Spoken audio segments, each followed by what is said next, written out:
We're live. We're live, apparently. I hope so. We are a bit late. Not actually to the fault of any of us here. It's actually on Kurt this time. It's my Kurt, fault. I mean, yeah, it's Kurt's fault. We don't know. He's robot for us. I don't know if he's robot Kurt for you. We don't know. But I'm TMV. It's Plat Chat VALORANT episode 232, and hopefully everything will go completely smoothly from this point on, I'm sure. And I have an esteemed crew to join me here at the start of Pacific. It's Mr. Sliggy, it's Mr. Achilles, and it's Mr. Chobra. How are you all doing? It's finally, by the way, it's over for 32 teams. We have separated the wheat from the chaff. We might have also brought a little bit of chaff, but for the most part, we've separated the wheat from the chaff. How are you all feeling? How are you all feeling to have survived the most part of a VCT season? Feeling good, man. I'm excited about champs. I think a good little lineup. I think, dude, this weekend was hard, man. Paperwork's kind of helped me out a little bit for sleep pattern wise, but other than that, it was pretty good. I think it's kind of in that like sad dip because now it's like got a couple weeks before champs kicks off.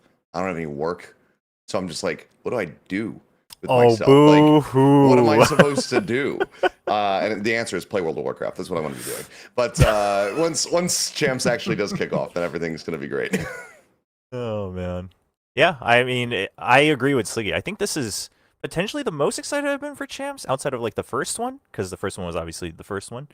So I am very thrilled. I also like the 2 week. Like it kind of lets us really let it simmer and get really excited, start building our own narratives, right? Our own little novels about who should win and who's a fraud and whatnot. So it's good. It's a good time. I just don't like sitting idly, for that long. I don't like having nothing to do because that's when the thoughts creep in. When The voices creep in. Yeah, I gotta avoid those thoughts. Okay, well, hopefully, Seth, this little, however long hour period that you'll be with us will hopefully keep the thoughts away for at least. I'm already that getting amount of perked time. up. It's great. But yes, we have some exciting news today, though, because if there's any time to become a Plat Chat member, now is the time. And the reason, very, very exciting announcement, we got some merch. There's some merch. There's a VCT Plat Chat. Well, it's not VCT. It's just Plat Chat merch. I don't know why I said VCT. Yeah. Not affiliated. Plat Chat. Don't sue us, please don't Yeah, sue us. don't sue us. It's just Plat Chat merch. Here it is. It's not just a little shirt like that. Look what's on the back. You can see it's in different colors just there. Kurt, you got to show them the little drawing. It's so there, sick. Damn, there dude. is a little cartoon. Do you know who drew this, by the way, Kurt? Do you? I want to give credit to whoever. I want to get their name. It was Grok. It was Grok. Yeah, we were like, Grok, can you make a cool picture? And they're like, yeah. 1 second, I'll give proper credit to the artist. I'll let you know. Keep talking, keep talking, keep talking. Okay. Well, anyway, there's Plat Chat merch, and if you want to go, I assume Kurt will link it in the description, pin comment, all that kind of stuff. I hope that's kind of his job. So if he doesn't, that's kind of on him. But yeah, you can buy a shirt, you can buy. There's a hoodie, there's a cap, there's a mug, there's a poster that you can buy. So go and check it out. And for members, YouTube members, if you become a member, this is why I said you should become a member, because you will receive a $5 discount code as well for the merch. So if you were gonna buy the merch anyway, well, then you might as well just become a member, because Wait, then your go. membership's free for the Yeah. month. Yeah, Yeah. it's the same price. Yeah, right? you get all the Yeah, so- you And then- get all the benefits. Yeah, and then everyone in chat, you can buy another T-shirt every month, and then get a $5 discount every month, and get your membership for free every month. It's great. you can load up on Infinite Plat Chat money. merch. Oh, I like this color. That one's nice. Yeah, that is quite nice. That's Yeah. what I Kurt, made do you the know, purple is one it just for you. worldwide? Are we I going believe it worldwide with this? is. I believe it is. Okay, worldwide as well. So Someone there you go. Outside the U.S., let us know. Kurt, do you think I could get the sales data from this to try to get an incentive from Nongshim, since I'm eating cup noodles on the drawing there? Like, I gotta try to pull whatever strings Oh I yeah, can. yeah. All right, great. Awesome. Look at those 1 month metrics. Yeah.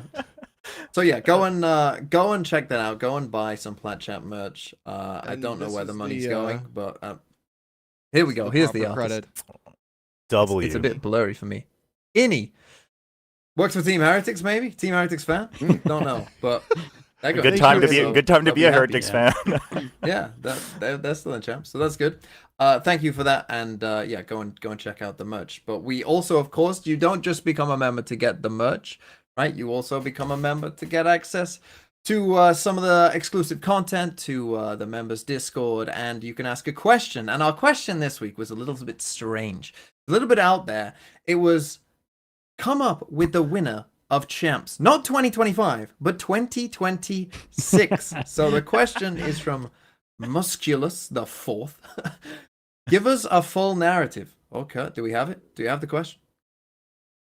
He's working Producing. I'm He's dropping producing. the ball, man. I had a day Producing. off No, yesterday. producing. He's like the little Yeah. circle whirring Brock's around right now. processing. So it Keep sounds- juicing. Keep juicing. Anyway, it was to who is going to win Champs 2026. So not this year's Champs, but next year's Champs. So come up with a whole year in your mind, and don't watch VCT 2026 because we're about to tell you who's going to win. Seth, who's going to win Champs 2026? Wait for it. I have the bold predictions graphic. Oh, Oh, we okay, have we a gotta graphic. wait. Okay, Well, before producing, here we go. before we get there, then how many of you sent an answer and then had to redo it because you realized too late? It was 2026. I didn't send an answer, but I was like, yeah, let me think about it. And then I looked at it again. I was like, wait, 2026? What the hell is going on here? I thought it was a typo at first. I didn't think it was Yeah, a typo. I just rapid fired my answer, didn't even think about it, and then I was just looking through the rest of the Reno show. I was like, oh, 2026, that's odd. Had to delete my message to Kurt. I had reading comprehension, so I realized right away. But I, Damn. Oh, that I- American I- education really doing North good for you. American Education yeah, system for going the, strong for the once. one time. I knew how to recognize the numbers. It was great. But no, I did walk it back a little bit because I went with something that was a little bit boring. And I'd say that I didn't go with anything. What I said was innately bold, but not like over the top, like, whoa, there's 0% chance of that could happen. But I walked it back a little bit to make it a little bit more interesting. I reckon I outboring you. For sure.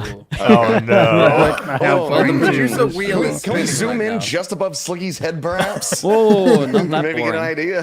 It actually might be more boring than that. To be fair. You guys want to see? Okay. It's Yeah, fanatic. let's do it. Yes, let's do it. Let's see. So extremely bold predictions. Extremely bold. 2026, Wow.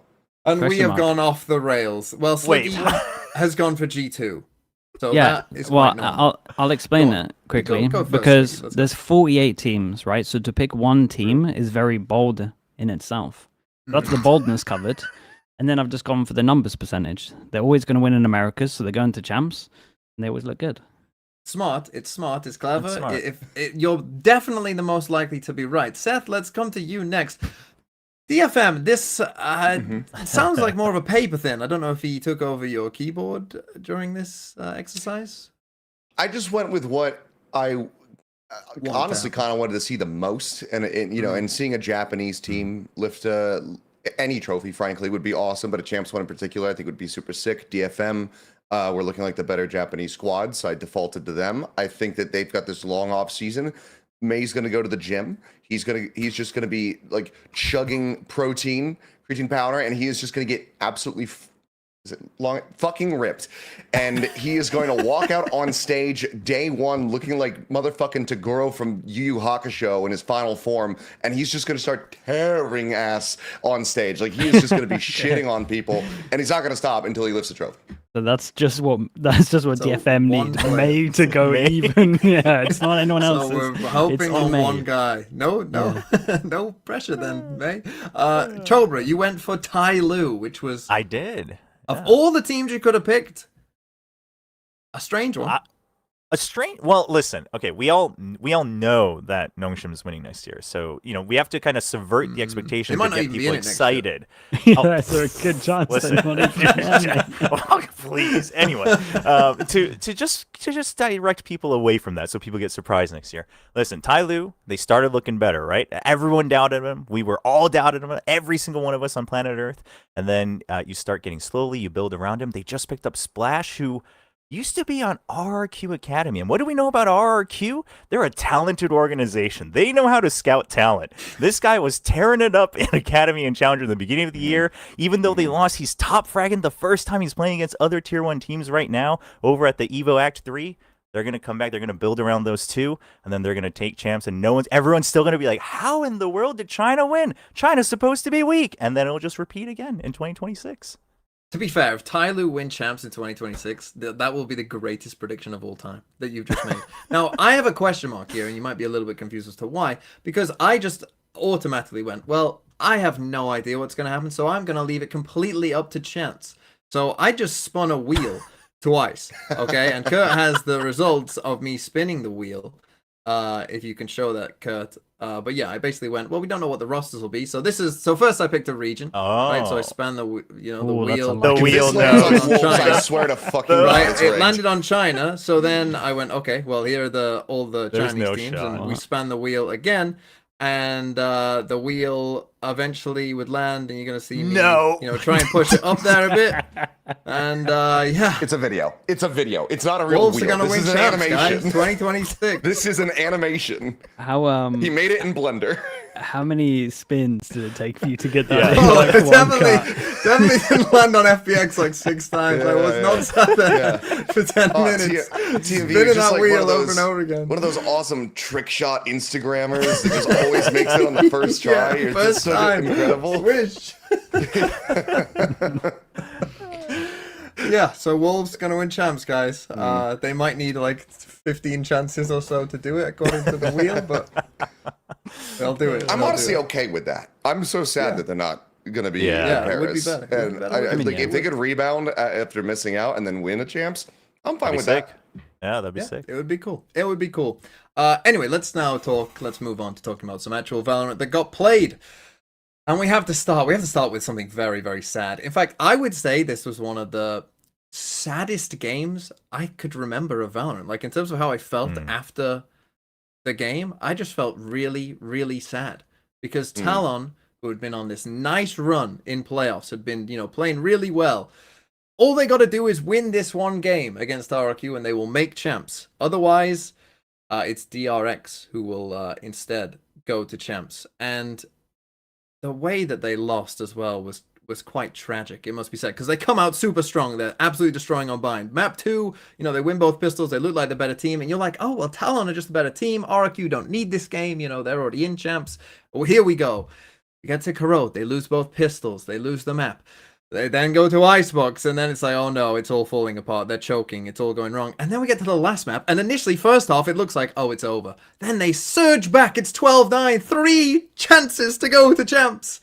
And they lose 5 in a row. And I just felt so bad for them. I felt so heartbroken for this team because you literally can't get closer than that. It was right there for them, and they couldn't do it. So If you wrote the most devastating script, this was pretty much it. This was It it. really wrote a me reverse really well. sweep for RRQ in a game that didn't fucking matter for RRQ that much. Like, that's the thing. You think about other sad games like Paper X losing in the grand final to EG, right? And it was like, oh, that's sad for them. But you're happy for EG. Team Heretics, they lost back-to-back grand finals in the Champs Grand Final. But it's like, oh, well, good for EG, good for China. They won a trophy. In this, it was like, RRQ are like, cool. We play again Well, tomorrow. hold on. No, I mean, I'm sure RQ fans Well, are yeah, very they happy want to for win, RQ, Joe, bro, but right? it's like, it doesn't matter if they lose. They're No, going I to get what you're champs. I saying, don't give a but- shit. And Talon are there, looking super sad. And Choba, we spoke before on Cosmic Divide. You wanted Talon to go. I wanted Talon did. to go. I did. And they're not going. So Choba, talk me through, why did this happen? What ultimately went wrong for Talon, do you think? Well, I mean, Xfero had 6 recorded clutches in the entire match. Like that alone is insane, right? Xfero, I think that's I think the joyful part for RQ fans is there's a reason this guy's been on the roster, right? Stayed on it all through the changes, and you see it. Like once he's popping off, once he has that consistency, he's the X factor. It was devastating. Obviously, when it's this close and it's overtime, you can nitpick like this round, that round, whatever. But going into it, and I believe the team talked about this afterwards as well. The draft, they had to end it early. They had to end it in 3 or 4 maps. Like they were very clearly going to be a pretty favorite in the first couple maps that they would feel confident given what they've cooked up before. I remember when I was watching it, I said they probably need to at least win Corrode one way or another, like to get that momentum shift or end it there. And it doesn't happen. And RRQ, I think. I've been saying this, they've been feeling like 2025 or 2024 Gen G in terms of like that resilience of, hey, we can still do it. Like we can come back from this. And they prove it again. Yeah, certainly not 2025 Gen.G. No, But, no, definitely not. Yeah. No, so I predicted RQ going into this one, and I honestly was fine either way. Like whether it was ending up being Talon or DRX, like whatever. But I predicted RQ because I just felt like Crazy Guy was going to come in and just kind of have that like Nats factor that we saw from Toronto, where he just shows up and just starts kind of like pounding. It wasn't necessarily him; it was Xfero, so it was still a Sentinel player that ended up, pounding after last minute travel. But I don't know, like they've just been so good at not getting shocked after like brutal losses, being able to rebound. And just have like crazy endurance, which is something that they never had in the past. I also got to talk to Ewok the day before this match. And I asked him, how everything's going. He fucking lied to me and said that Crazy Guy was not making it. And he had me on the hook for like a full minute and a half explaining that there was some festival in Vietnam. The roads are closed. He couldn't get there in time. He's not going to make it. And then he's just like, no, so I'm fucking lying to you. I was like, great. That's amazing. Thank you so much for stressing me out. But the thing that he did say was he pretty much always favors his team when they get to a best of 5 because he knows that like over time they're going to be able to find the footing, that they have a strong enough map pool to be able to develop and react over the course of a series like that. And this was that perfectly displayed. Yeah, it was it kind of came down to Corrode and Sunset in terms of the maps that they had to win. Double Pistol, in my opinion, was the reason that they lost. Corrode mixed in with Zafiro being an absolute monster, like for sure. And then you gotta look at Sunset, and you gotta look at when it's 12-9 up, and obviously they're like the rounds you're gonna focus on the most. But my goodness, did they fuck up these rounds as well? Like you watch them in their A hit, they don't use a drone on 12-9, and then they're like, I think this is the one where they're swinging Gemkin, and they don't use a nade. They have a nade, they have a smoke, they like Viper smoke, they have a molly, they don't use that. It's like, sure, okay, that's one gone. Then it goes to 12-10, then they use no drone again when they're re-clearing over towards A. So it's like, well, we're kind of doing the same thing. But then they get over towards site, they use Viper ult, but then they don't smoke close. They smoke deep for a one-way where they've already beaten, and there's just everyone already in front of it, and everyone's hiding in the pit. And you're like, well, okay, you mess this one up as well, because like it is them messing it up. And it goes to 12-11, and then they go and do their original B plan, which was obviously the plan after the timeout. That got shut down. Then somehow gets into a 3v3, and then they're all just looking for individual duels. Like they did. It feels even worse for this team because they did, in my opinion, lose it themselves. Yeah. Like they should from 12-9 here, if they cleaned up their rounds, like, dude, you gotta use a drone here. Have a drone. You gotta use that drone. Yeah. You gotta use that drone here, no doubt. And then it's just so painful. It's just really painful, man. They get pushed away here, and then they go back to Gemkin, and it's like this is the most common spot. We either throw our smoke here and then nade in front or molly in front. We don't do this. Like there's no util usage here, and it's just the inexperience, man. It's just the players just trying to duel out. They want duels. They want it to end. They're not thinking properly. They're just thinking about going to champs and winning. It's very reminiscent of how they used to look in best of 3s, like at the beginning of the year, whenever they would kind of start to lose the maps or games that we think they should win, right? And I think, like Sliggy said, it's just you haven't had to play through a BO5, right? As a team, you've never played in front of a crowd this big, and yes, they were still good enough. Obviously, they've come a long way. Like Cruz has led this team so well, but there is a limit, right? Until you actually go through it once. And RQ, over the course of time has finally kind of been forged in that like very baby step by baby step slowly, and it's paying off now. So I agree. Very unfortunate for Talon. I'll tell you what was fun though, to see the the hate watch live stream. Oh my goodness. The way that it just shifted in tone, like from just absolute depression and just everyone sad to wait, there's a chance to just being so overjoyed. That was funny. I did like I said, I didn't care who won this. However, I did really want to lock Termy in a room and just put a fucking camera in front of him and just watch him watch the game. That's all I wanted. I told this to rioters while we were there, and they're like, Fuck, that would have been such a good idea. We should have done that. But the team was there at the watch party, right? The team Yeah, was the team was there. live at the watch The party. players were Yeah, there yeah. with "We Love Players were there with- RQ" t-shirts. Yeah, they had Termi- we live have Termi box and any clutch just coming up in the corner would have been amazing. Dude, it's crazy. They made T-shirts for it. It literally said, Yep. "We love RRQ." I didn't Yeah, see the back custom as well. I'm t-shirt. pretty sure it was like "Fuck Talon." I'm pretty sure it said on the back as well. I didn't see that one, but Hold on, calm down. obviously, I'm joking. I mean, it wouldn't shock me that much. Oh my gosh. Yeah. Oh, that would have been good. That would have been amazing if they did. I mean, it adds. You know what? I mean, I hope, and I'm hopeful that they will. You know, this Talon roster, I hope will stick together because obviously they've shown the capability of being, you know, a very good team when playing at their best, and you know the hopes are pretty high for them. But like, it's gonna add. This is like, I really hope that Termi and Frost just stay with these teams. And we can create just this long-term rivalry between Talon and DRX that just becomes like the main rivalry in VCT out of fucking nowhere, just because the coaches don't like each other. That would be absolute cinema. So that's what I'm praying for.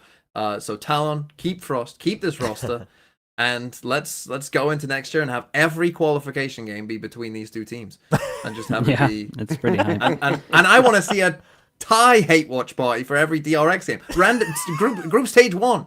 You know, like, oh, DRX is playing global. Yeah, let's go to the Thai fans. All fuck DRX on their shirts. They will keep this roster though, no doubt. It looked good. There's just a little stuff that they can clean up. I guess the only thing is the coaching stuff. Like, do they try and get coaching stuff that can speak Thai? Thai. Yeah, there seems to be question marks around coaching staff and potentially Cruz himself, according to really? some of the post interviews. But like that, like his own kind of decision, perchance about like, I was told that he had hinted at maybe thinking about like going into coaching or, you know, vice versa. So who knows? But I would agree. I think the one thing I hope the org understands is like the roster and the coaching staff wasn't the problem, right? Like that's sure. not. Sure. Like you're not getting an easy fix. You could always make an addition, but you know that's not the problem for sure. Yeah, 100%. I agree. I think the coaches actually did great this year. To be honest, it was just an experience. Yeah. That's it. They were a really good team. I feel like top form wise, they're kind of actually like maybe top 2 from what we've seen in terms of like top when they're at the game in terms of Pacific.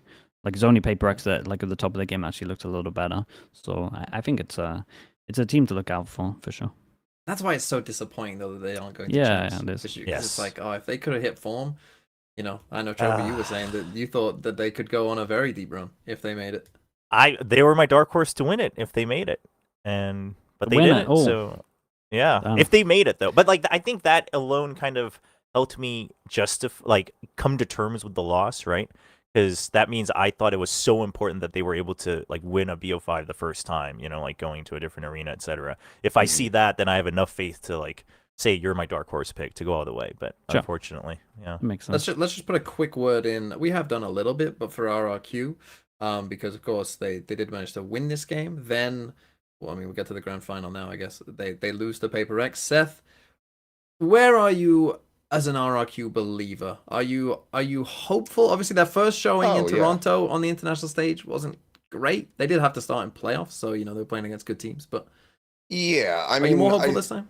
Yeah, I'm a lot more hopeful. I think that not going from the outset straight into playoffs, kind of getting onto the stage cold for the first time ever for everyone that isn't named Xfero, like that'll be good. That'll be a good change. So I think it's, you know, similar to what we were talking about with Talon here. You need that first experience. You need to, you know, get into a series like that. You know, sometimes just lose it to be able to grow, you know, past that. And I think that RRQ, I think that they are going to have that growth. And similarly, like, you know, talking to Ewok, I asked him how they all felt after that, and you know, if they feel a lot more acclimated now. And he said, yeah, I think that we'll show that, you know, going into the series here.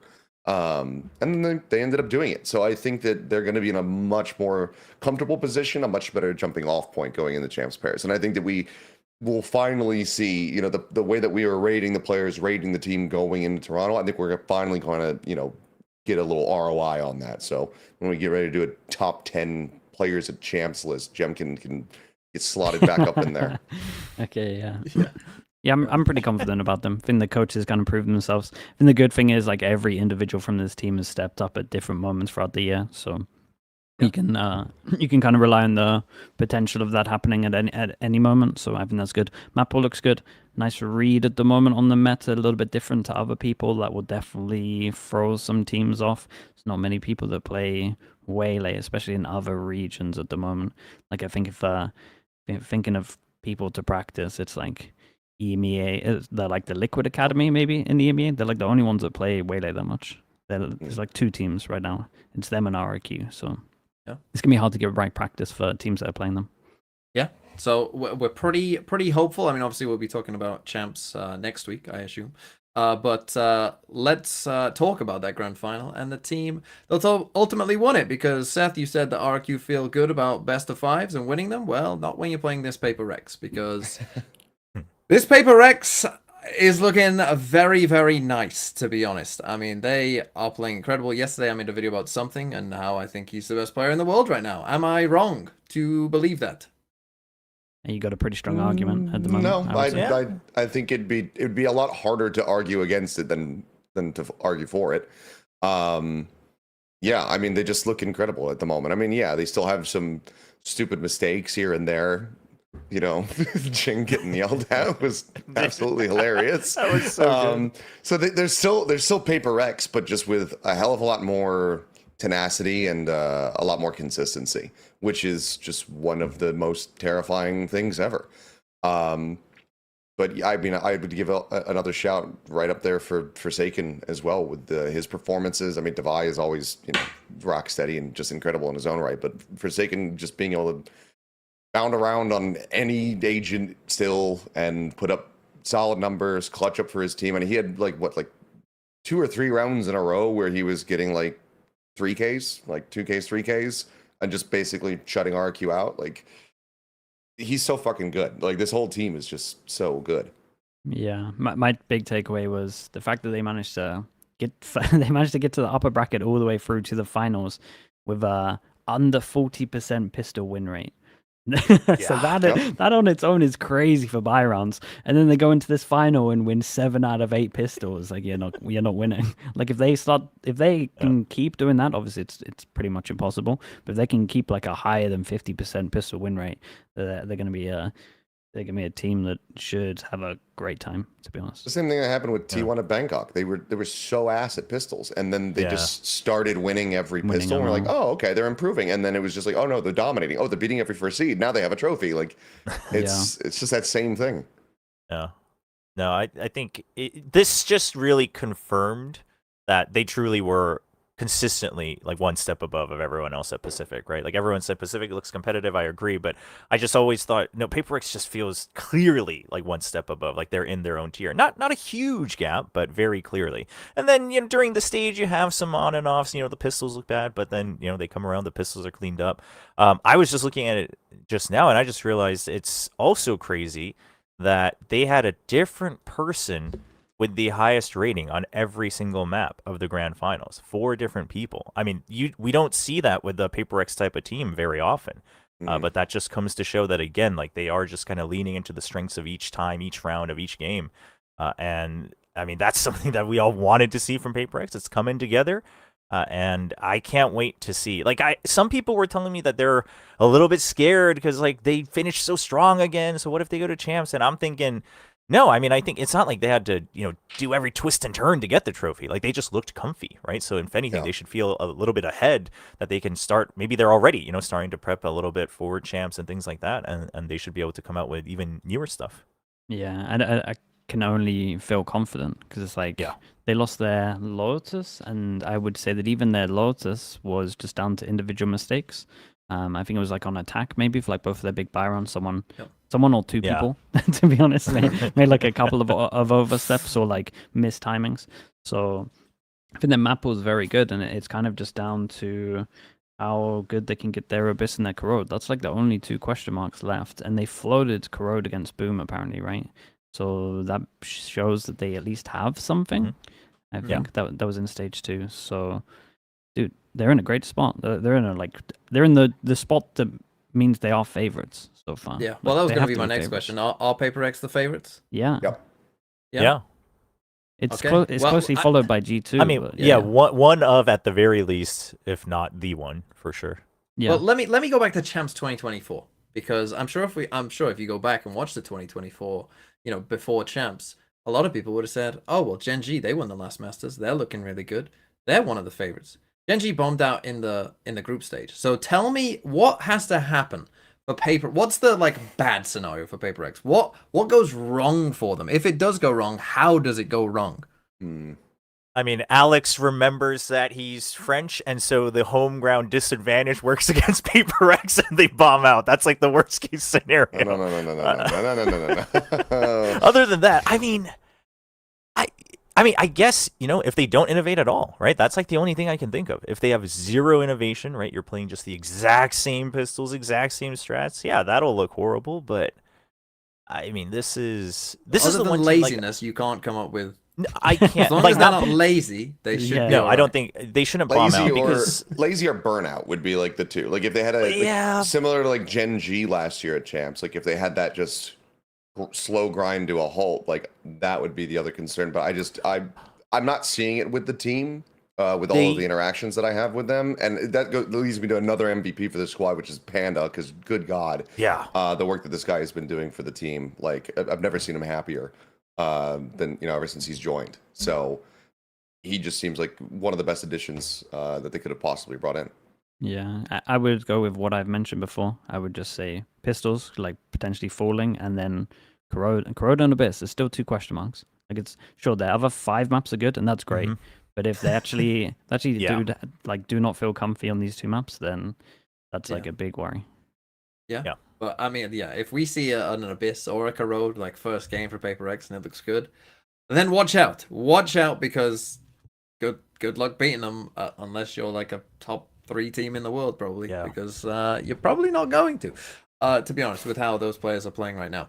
Now, Kurt, I don't know how this finangled its way in to the run of show. I feel like this was just basically, I just want to take you just want to mock the EMEA trophy for looking like, I don't even have an analogy for what the EMEA trophy looks like. It looks so bizarre. Hey, We've put you're it in here inserting your opinion onto me. That's not fair. That is well, true, yeah. I don't know why this is in here, but you've put which league has the best trophy. Now, last year, if you remember EMEA last year, my God, they had some shockers. Oh my goodness, it was horrific. They had this little cup that looked like it was. But was that last year? Or was it the year before? Was that not 2023? The little dustbin.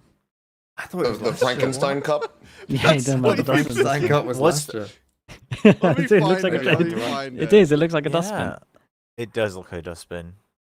Maybe That I'm one was- anyway. that one was so EMEA's bad. had some stinkers That one for needs to be trophies. shown to the world. If you haven't seen it, you gotta see it. Oh my God, dude! Look at this. They had this one too. What the fuck? Oh, Look at he's this found the one. one before That's- it. Yep, this is- the This doesn't even look real. the 3D printed birthday This cake. isn't Yeah, real. the 3D This is printed not birthday cake. Yeah, that does look like one of those birthday cake things where it's just like, Yeah. is this real? And then he puts all the just- knife to it, and then it just all cuts just it in bombed half. on Yeah. like- Is It's this a cake. real? It's a cake. It That is doesn't real. look They should- real. Look at his They fingers. should definitely do that, man. Get a cake person to make one of that, and we have Is to it guess embossed what's the with cake. Fnatic? Did they make a different one for This every is team? fake. This is Well, fake. that thing probably- We got trolled. That's There's fake? no way this is real. No, No, that's that's I'm real. pretty Yeah. sure I remember Hand. that, Kurt, if I'm being honest. No, this is real. That's I'm pretty real. sure that's real, dude. I It's not I remember, remember this this guy, right? I remember it. You guys remember something that isn't real? I feel, I No, feel, I Mandela feel like effect. it looked like this. Good trying to gaslight us live on I Plat know, Chat. right? Who would have thought? But then Chat again, saying it's but then real, again, but I I'm don't looking know. at the stand, thinking, is that? Is that maybe it is a cake. ChatGPT. I'm telling Let's you. cut this I'm up. telling you. It's AI. It's AI generated. Anyway, Kurt, do we have the trophies from this one? There were some good ones this time. There was also the EMEA one. Yeah, there's China. I mean, in China, they go all out. I look mean, at yeah, that. they. The China one's pretty Look at damn that. sick. It's not That's fair, amazing. man. Yeah, Wow. Do that they one's have good. the names at the bottom too? Yeah. Classic. So does the, so sick. so does the cool. Pacific one. So does the Yes. Pacific I one. mean, they started adding whatever. it. Yours They- isn't as cool as this. Put a sticker on it or something in Pacific? I'm just defending what I could.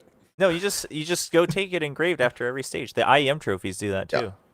It's kind of cool. So all three regions apart from EMEA, correct me if I'm wrong, they repeat the same trophy, but then they have some kind of, well, maybe the Americas doesn't have the engraving in it, but Where's the That's engraving? fine. I think the Pacific one's okay. So I think that I could be wrong, but I'm pretty sure that the one that was on stage and the one that this is a picture of is a replica, Probably. and then the real one is a hell of a lot heavier and looks a bit. I mean, it looks the same, but it like. Why are they different making material. Paper X lift a replica? Usually what In you case do they with break the it. well, that too, and then Or for drop it. engravings you usually have a replica that you can always have for the broadcast and the records, so you have the engravings and the names. God, if and I then was you'll always Paper have X and something someone else. told me that was a replica, I'm fucking Well, you smashing take the that other shit on no, you stage. take But the you other don't one get the home. real Destroying that shit. Yeah, you this take isn't the other one, real! yeah. and, Yeah. and then they tell you I- they're joking. Oh god. Oh shit. Yeah. My biggest question was if this one still had the batteries in it. That's what I wanted to know because last year's What do you mean? Had or no, the batteries first. in Oh it? no, That stage was- one. no, Stage that one was- had the yeah, batteries. That was Never the, mind. Never mind. Yeah, 'cause- so we had the Stage we had, one had batteries. We What had do we use it three for? three very different trophies from kickoff to stage one to this, and they kind of wanted it to like start off small. So the first one was that like Yeah. snow globy thing with like the wave wrapping around it, and then we got Which the is cool. one that Uh-huh. people said kind of looked like like a giant shot glass or whatever. You should be drinking shots out of the top of it, and then they wanted it to kind of be like the rising tide or whatever as the trophy gets bigger with the more important stages and Which is whatnot, good. which Which is is good. it's a good concept. It's a good concept, but we just keep the actual trophy locked away, never to be seen by real human not eyes. 100 again. Just put it in someone's I fucking basement, and no do one will not ever take see my it ever word again. as law on this. I could be wrong. Okay. I don't know why that annoyed me so much. Yeah. Anyway, come on, Kurt, get up the EMEA one. Let's have a laugh. It's. Wait, what about You the really think Americans it's one? that bad? I don't think it's that bad. I don't think this It one's. looks- But the thing is, the bar's been set so low that I'm like, actually, this one's not too bad. I don't think it's as I good said as it the looks like a Americas. trophy I think it's the from, worst out of the four, but This is not It the looks worst like of the it's- four. But what is it Sliggy. supposed It's to not be? the No, worst. my question is, does it look like the EMEA logo if you look at it from a certain angle? Like, does it all line up perfectly at the perfect angle? Because We that's need the to only get- way we I'm know who accepting we it. need Mini for this. And That's it's what I on- was going to say as well. We need Mini to get this cubism on it. I mean, it just like the yeah, no, the bottom of it's okay though, no? no, but like the bottom, sure, but like the in between like shaft, it looks like the inside of my like washing machine, like the lint trap in my dryer. It looks like, to me, it looked like the trophy had got the disease from The Last of Us, and it's turned into like a mutant Yeah. version of Yeah. the trophy. That's what it is. Yeah, it's unfortunate. In my opinion, they tried too hard, but I appreciate Yes. their effort because it doesn't look like it looks really high quality, but it's too much thought went into. Too many Abstract. cooks in the kitchen. I'd like to see it from a different angle. I think. Yeah, that's what I want to see it like lined up. Yeah, like is kind of seeing it a little bit more top down would maybe be helpful in getting a better idea of like what it is. I don't know. Because this One is of those things where you look at it, you try and make some sense of it. At the end of the day, you come away Like- going, "What the fuck have they done?" Like what is that But, texture? but dude, the problem is, I think the main problem with EMEA is they're working with some shocker colors. Oh yeah, the color, That the too. bright The, Yeah. the yellow color is scheme that is horrible pretty color, yeah. horrendous, man. Like, Yeah, on top of the It's purple. tough. Yeah. yeah. That's like That's what what you that's see the like grandmas wearing when they're going hiking in Korea. They wear neon yellow on top of neon purple, so they stand out in the mountain. Mm. Like, Gotta give them some of Good. these. We should have ended with the EMEA one rather than the Americas one, but you can show the Americas one if you want. It's a perfectly This nice. better. There's only one picture of this trophy I want to see, and it better be the right one. yeah. Oh, not. It's not. Big Bay It's not. drinking out of it or what? Yeah. Dude, Big Bay brought us to the Precisely. after party. Of course. Really? Yeah, Of course we he have did. like an after party for all the people that worked on the show, and obviously Baby got invited, and he just rolls up and brings the trophy, and he just sets it down on a table outside and walks into the bar, and I'm pretty sure he set it down like in front of a bunch of people he didn't know, and That's then he great. came back and picked it up later, but. Yeah, and then he gives it later on. He gives it to me and kind of just walks away. So I don't know what to do with this heavy ass trophy. So I just put it down on the table because I wanted to go home. So I'm assuming he still has it, but That's yeah, funny as hell. my guy was just having a good time. Let me find some pictures of him with the trophy. Maybe he put that in his contract that he gets to keep it. Yeah. As an Baby emergency trophy. signing for them. That's Oh, amazing. gosh. But this is also the same one that's been repeated, right? Yes. Yeah, They've just got the exact same one. The I think. classic. Here you go. It looks good. Yeah, yeah. Just lift That's the what they trophy. should do. Are we okay? That's Yeah. what China Yeah. did, right? Yeah, I'm fine with that. I think the Pacific idea of Yeah. having one that grows throughout the year is quite a cool idea if it's pulled off.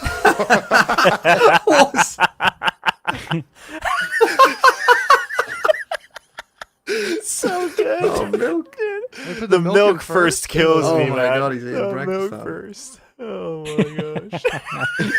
Milk Dude, first. dude is What an living animal. life. What an Dude animal. is living life. I respect He it. gets that fucking, what is that like? Yeah, the Saratoga water. Yeah. Oh, I my feel God. like, see, this is God. what happens when you win all of the tournaments. You know, like we can afford to just give one to Baby Bay. Jeez, we don't need it. We've already got so many of them. It's so good. He's Oh my gosh. I mean, he's always been this way in like every game that he's competed in. He was the same way Yeah. in Overwatch, but like he's such a good personality. And he's such a funny guy. Like Yeah. I love hanging out with him. Yeah, I really think he's the G2 haters. I think have quietened down quite a lot since Baby Bay joined. Yeah. 'Cause it's just yeah. tough. It's just tough to hate someone who's having so Yeah, much fun. for sure. Yeah. He's what they needed. Uh. He's like, yeah, he's G2's like Sufat. Like he just Yeah. gives them so much personality. Yeah. Anyway, Kurt, how are we doing this? If we go to EMEA, can we do that? Obviously, there isn't as much to talk about this week because there's only 2 games. Can in we do Pacific. what? I don't want to kick Seth off. What are we doing? Can we go to EMEA? Can Right we now? or not? I It was think 10 minutes early, but there wasn't. Oh, there's only I 2 see. games to speak about. Kurt. I There's only- see what you mean, want me 'cause to, we're do you want me early. to juggle for 10 minutes? Honestly, yes. I can't Can juggle. you? Juggle. You Can can't. you juggle? Okay. No, I was gonna Dude, say, you're you a can't. talent. man, I can't juggle. You This offered is- it, so I'm like, well, This is what we call in the showbiz vamp. I'll be in your ear. TMV vamp. We got 10 minutes. Vamp. We have no content. We should vamp. get the Ooh, dustbin the out real then. test. You want me We're to trying to just find content. riff for 10 minutes? I mean, this is let the me- esports caster simulation. You We can could just play- talk away for 10 minutes. We could play the clips that I sent to Kurt that I said we should use for the merch announcement. Because I Oh, went yeah. digging back into the past, so we could relive that. Oh, yeah, Because so- I years ago said that we should have Plat Chat merch. And here we go. This is a nice little tee up. It's loading. Dude, look at our thumbnail. Like, I don't want to sell someone just. true. What the fuck is this shit? I don't want to have. I feel awful selling someone this. Like, you know what I mean? The melon shirt is better than this. What do you mean? That was 2 seconds and I didn't even try. I love Kurt Malding over this. It's like They have Shroud. They have Shroud. Yeah. Like there's so many moments that like I'm telling you, you could sell on a shirt. Dude, Kurt, we could put your face on it and it'd sell. I'm telling you. No, it wouldn't. You could don't know what I Yes, look it like. would. No, Yeah, it You could make a would. shirt. You could. For context, this was people could try. This was everybody on the show trying to gaslight people would just buy any merch that we produce. we should try it. There's Put no your head- way put your- people would put your head buy on Smash. this. No Yeah. one would buy I- this. No, but the That's not argument was true. putting No your one would face buy on it. that, but we would make something better, and we We have. did make something better. We That's why literally we have did. merch. Yeah, that's what I'm saying. But that's what we were saying is that if we made merch back then, we could have been selling it this whole time. To think be that fair we though, I would rather wear that than their most recent jersey. The Oh, tech I'm support totally one. with you. That jersey is a Yeah, shocker. I'd be like, Actually, dude, can we yeah. just have the don't care t-shirt, please? I want to wear that jersey, man. Yeah. Well, Kurt, one thing I think showing people the drawing and going through the drawing because I don't think we gave it just enough appreciation of how Oh. good that drawing was, to be honest. We could also, Yeah, while if you it was wanted, going on, I was scrambling to find the artist instead of showing the merch off. Let me show the merch. we could show the concept art as well if you have that on hand. Otherwise, I could probably find it. Yeah, I can. We don't need to vamp. Anyway, that way. Minis Well, Should we do while that? that's going on. Can you juggle, Chobra? Look at. No, oh, I have cannot a funny juggle. lore image. Here we go. Check this out. Open link. Uh-oh. So when Uh-oh. I don't know why I never said anything, but when Innie was showing me like concepts of like, here's what I'm working on, she would send me screenshots, and I never commented on any of this, but the screenshots all included stuff like this. Here's the concept art, and I just didn't. I just like, oh, that looks great, good job. Well, like any Ignored it. or whatever. I just didn't respond to that at all. Like here's a more normal one, like with just Sliggy there. Just watching. Because I was confused about the actual art that ended up. If you put that back up, Kurt, I was a bit confused about what Seth just looks generally annoyed in it. Like each person, like Chobra's eating the noodles. I think I'm playing around with glue. Mimi loves trains. Sliggy's conducting the train, of course. You got Dryad on a box there, and I think that's Dryad's cat that's run away. I think Wyatt's got his award. Bren is angry at Sideshow, who's tied up, and then Seth, you're in the back there. Just yeah, what? Are you just angry? No, Seth is lost. I'm Korea. I think I'm you're like lost. yeah. I'm like wondering where I am and what's going on. And is this you, Kurt, at the bottom? I thought. Yeah. Worried about everything. And then Josh has an egg on him. Bren has some eggs. Dan's cat's there. Like he's got his train. There's a little slug So there. good. And at the end of the day, it might be a drawn representation of it. We are selling a shirt with your fucking face on it, Kurt, and people will buy this. Yeah, that's true. Yeah. True. Paula and I were right. Oh my God. I mean, again, payoff. anything could be better than the EG merch or EG jersey.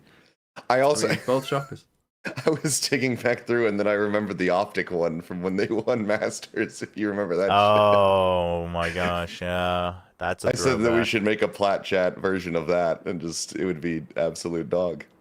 All right, Minnie said he's ready, but that just reminded me of we used to have a PO box for people to send us stuff, and people sent us stuff, but Josh had control of it and he never checked it.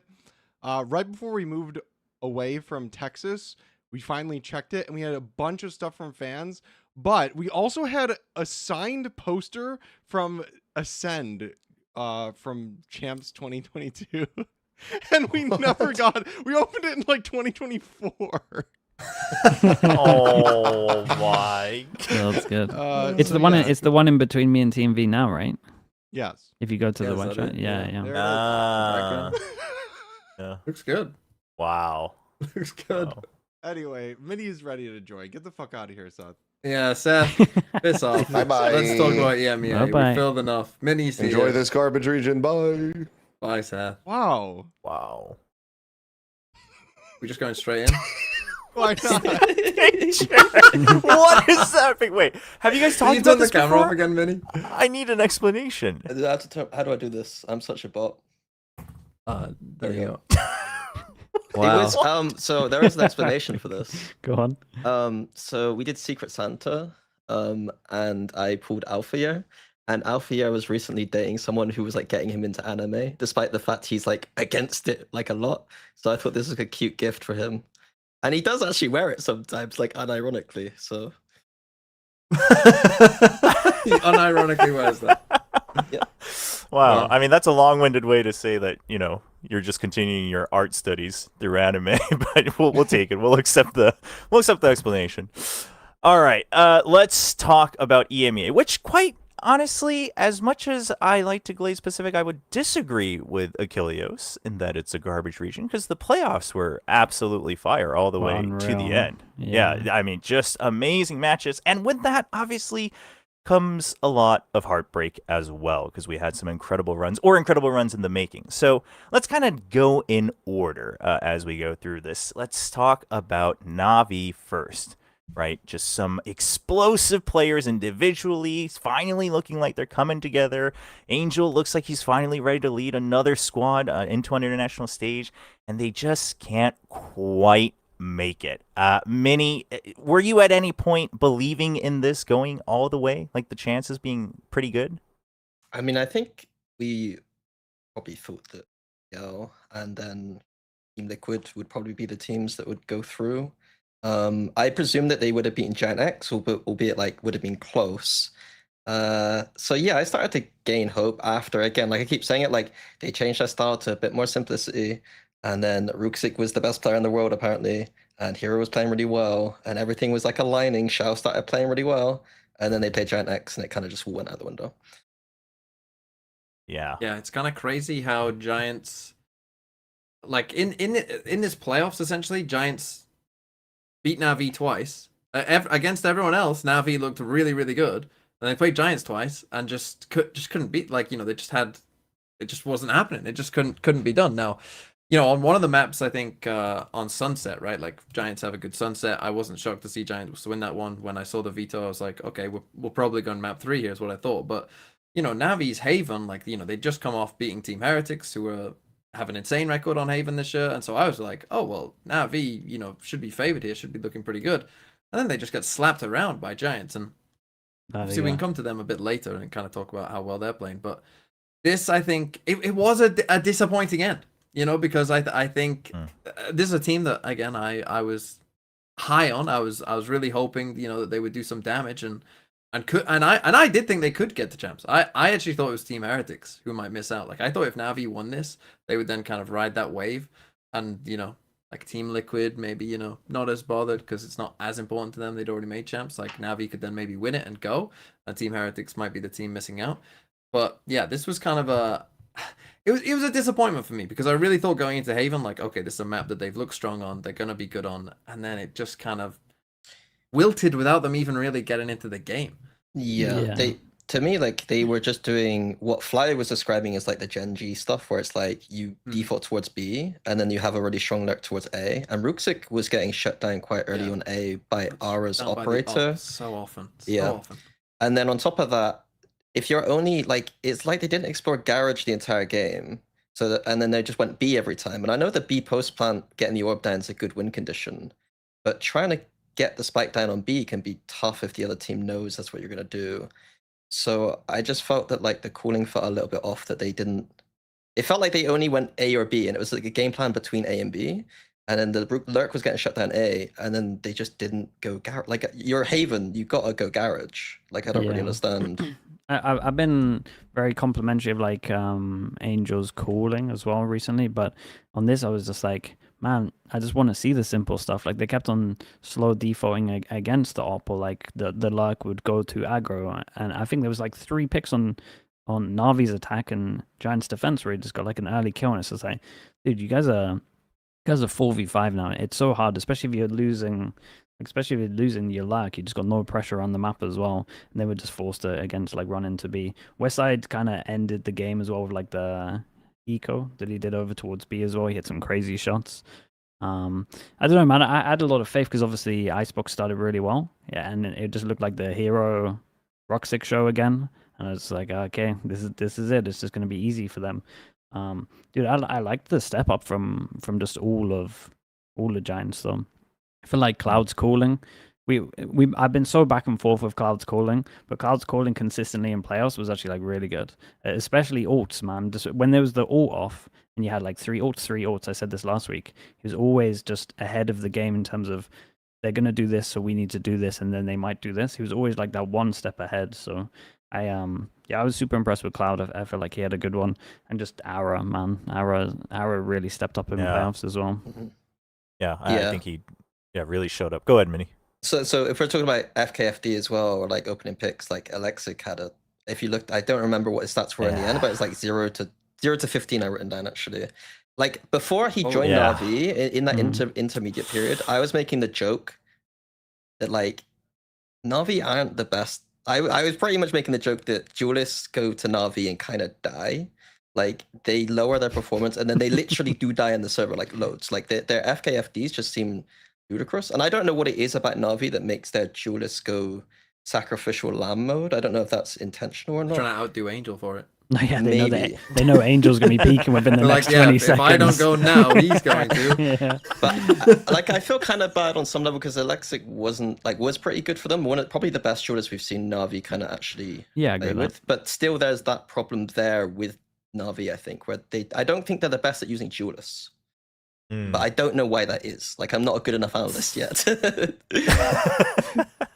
Yeah, I can see that if you think about kind of the historic duelists that they've had, that there is a pattern. And I guess we would have to presume that it's something about style, but I guess we can't prove it without maybe being on the inside, or all the duelists coming together, Duelist Anonymous, Navi Duelist Anonymous coming out and speaking out against the horrors that they've been put into.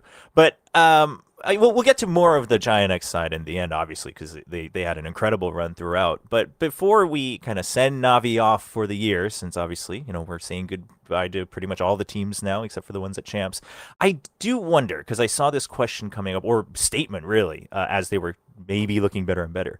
If they had gone, obviously, we don't know exactly how the games would have gone, but let's assume it's similar style. If they had made it to Champs, do you think Ruxic would have been a top 10 player at Champs? Yes. Yeah. Yes. Wow. Just because of stage 2 for so long. Yeah. It wasn't just like this 1 week he was. It was just the most consistent thing. Dude, he had like 160 ADR or something. Like on average. Yeah, dude, that on smokes is pretty nuts, man. Considering how many rounds he's playing.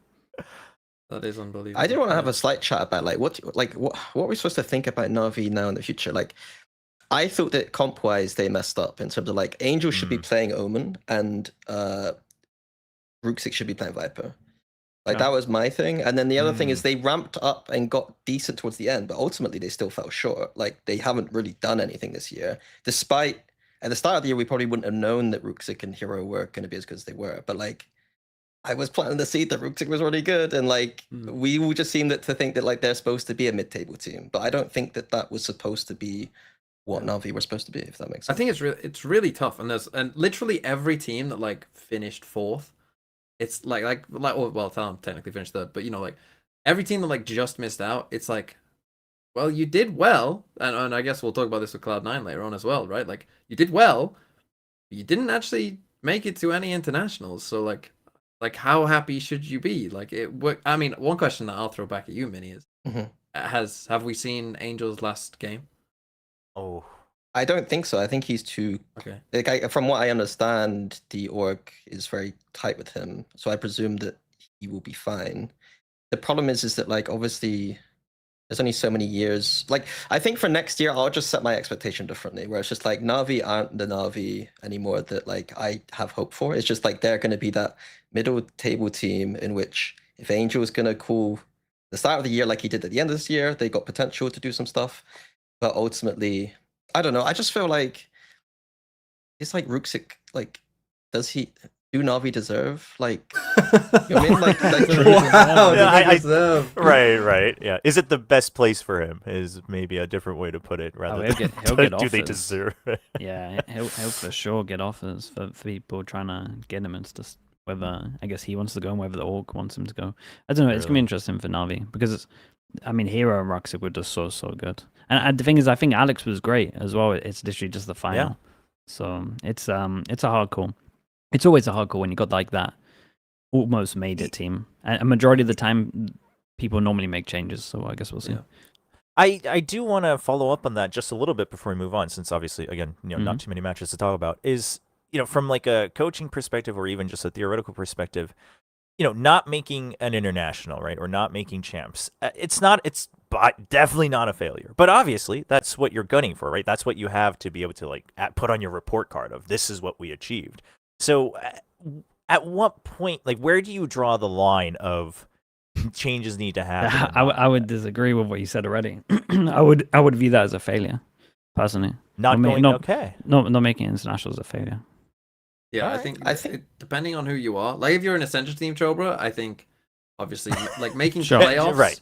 Yes. is like that's an okay. That's okay. That's your like you're aiming minimum. Prefer, but like minimum, like that's okay. Whereas if you're one of the partnership teams, it's like, well, what else are you playing for, right? Like what are you ultimately here to do? If not, make it to champs. Like making it to champs, getting obviously like the money involved with that as well. Like, has to be your goal. It has to be your goal, and it's not like you just have to finish in the top third of teams.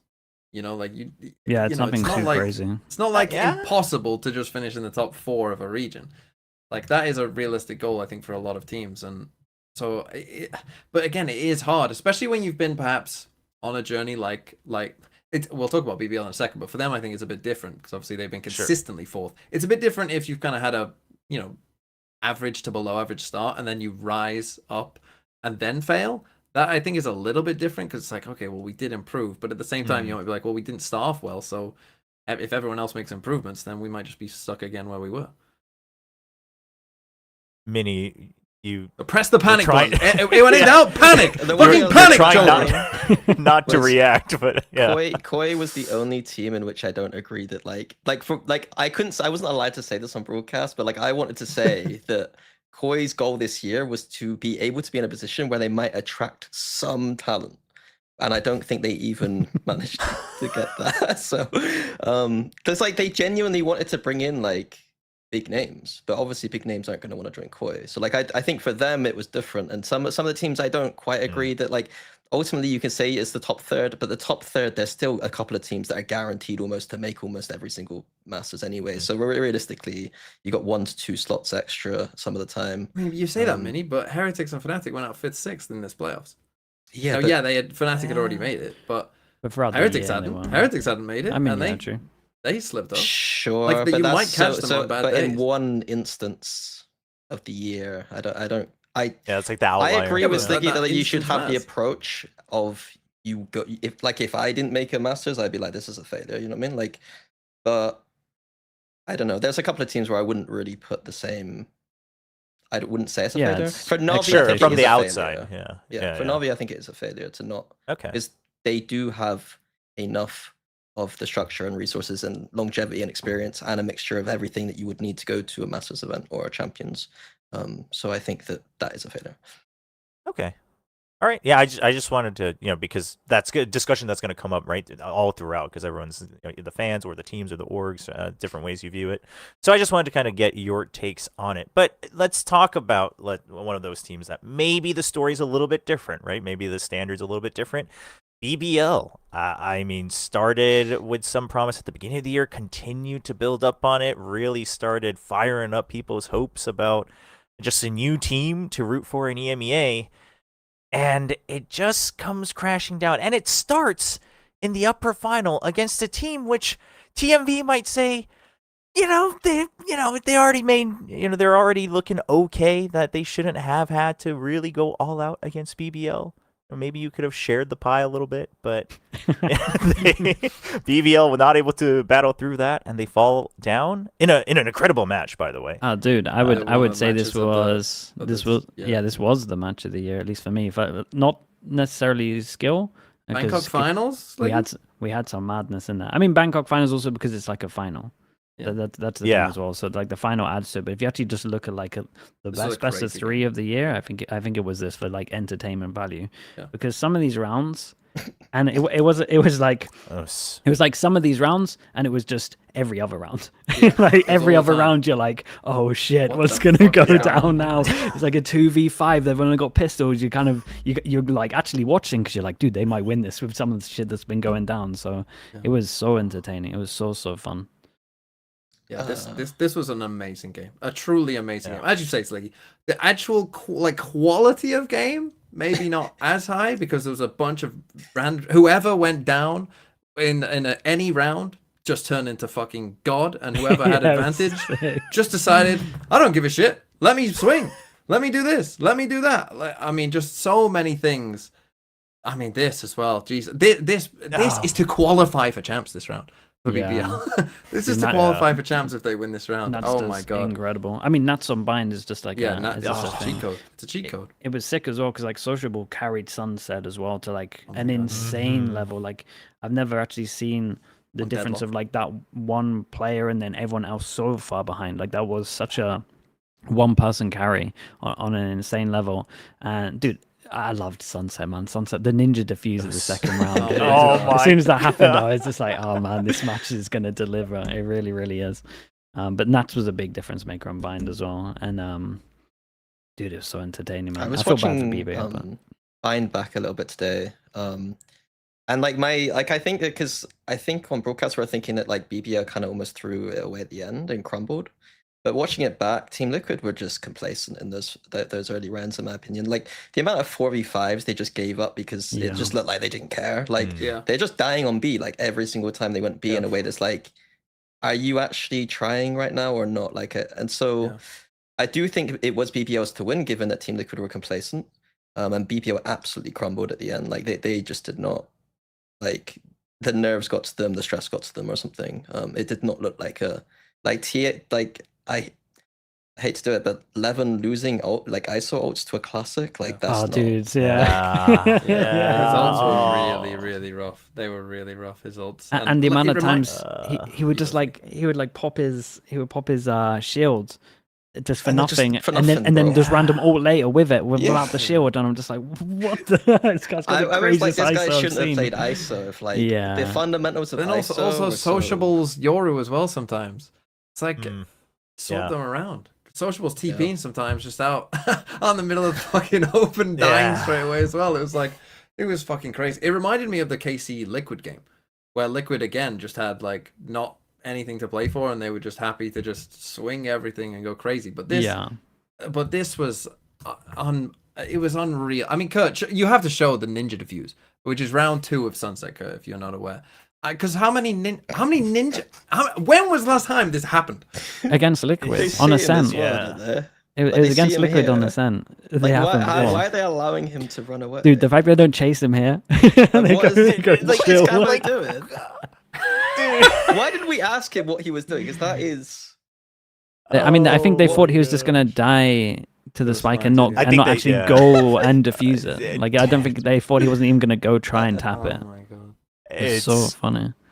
Yeah, my favorite part of that is in the comms and the replay, or like after the fact, right? Kiko is like, "We've lost to that before," and like they're just trying to get over it. Like, Yeah, they laughed it off pretty no. well. Dude, again, Yeah. it has happened to them It before has. this year on Ascent. It's so insane that it's happened to a team twice. A good segue. Sure. Talking about Ascent, Sliggy. on. BBL picked it twice in these games this week and lost both with their triple initiator. Yeah. I think that it was maybe, I don't know what else they could have picked, but like they picked it against comps that I just thought that their comp is a counter to the Vice Chamber and the kind of double duelist, I think. And it's not so good against the standard, and the standard comps just kind of made them look normal again. Like Yeah, I agree with that. I think teams played pretty well against it as well, just Yeah. exploiting middle a good amount and just making sure they're actually like getting a lot of util out of them. And they were using their util so freely because there's like triple initiator. Let's just throw it all in. I'm just looking at the fade, just like, dude, we're 10 seconds in, man. The fade's got no util. I think this is a crazy round. Dude, I was going to say something about Ascent. I fully forgot. Someone else take over and I'll come back. But to me, what the key points were was like teams knowing they can play retake A a little bit more, bait out that util, and then just play for retake a little bit more. On B, the bunkering at backside seemed still to work against the triple initiator. And then when it got to attack, I think Team Liquid had a really good, like, they started really kind of poorly, in my opinion, but then they took a timeout, started spreading the map, and then, like, despite BBO having constant, like, intermittent information, they never had constant information, I don't think. And so Team Liquid would spread out, wait for information to be kind of gathered, and then just group an exec against a composition that doesn't have the best anchor agents, in my opinion.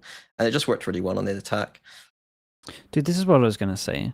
Is why on earth did BBL not pick Haven? That was like the only thing. I found it mad. I know that they obviously like they won on Sunset, but I just don't get the I don't get the not picking Haven. I feel like Liquid got away with murder this year.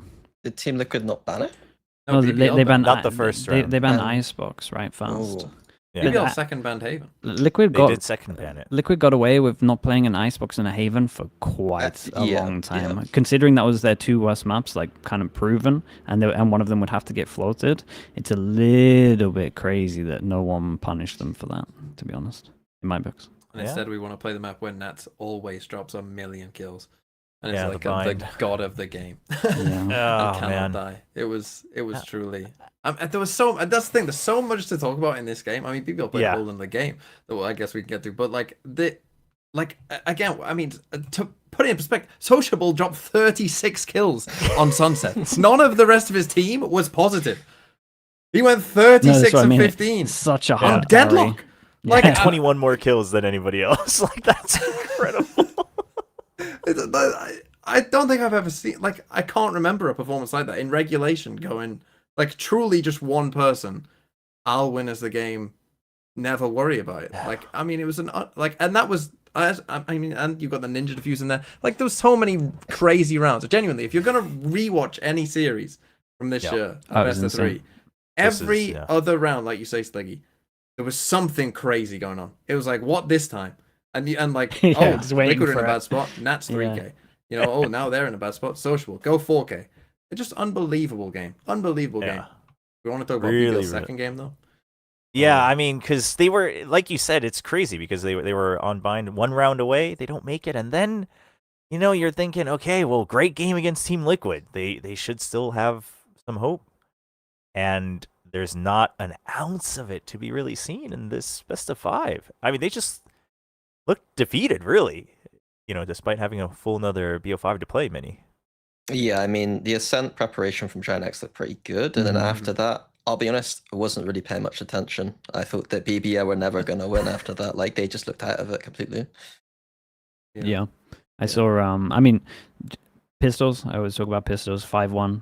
I think it was for Giants in terms of pistols here, so that's pretty hard for BBL. But if I'm just looking at purely, like, I mean, Giants just were not scared. Always grouping together.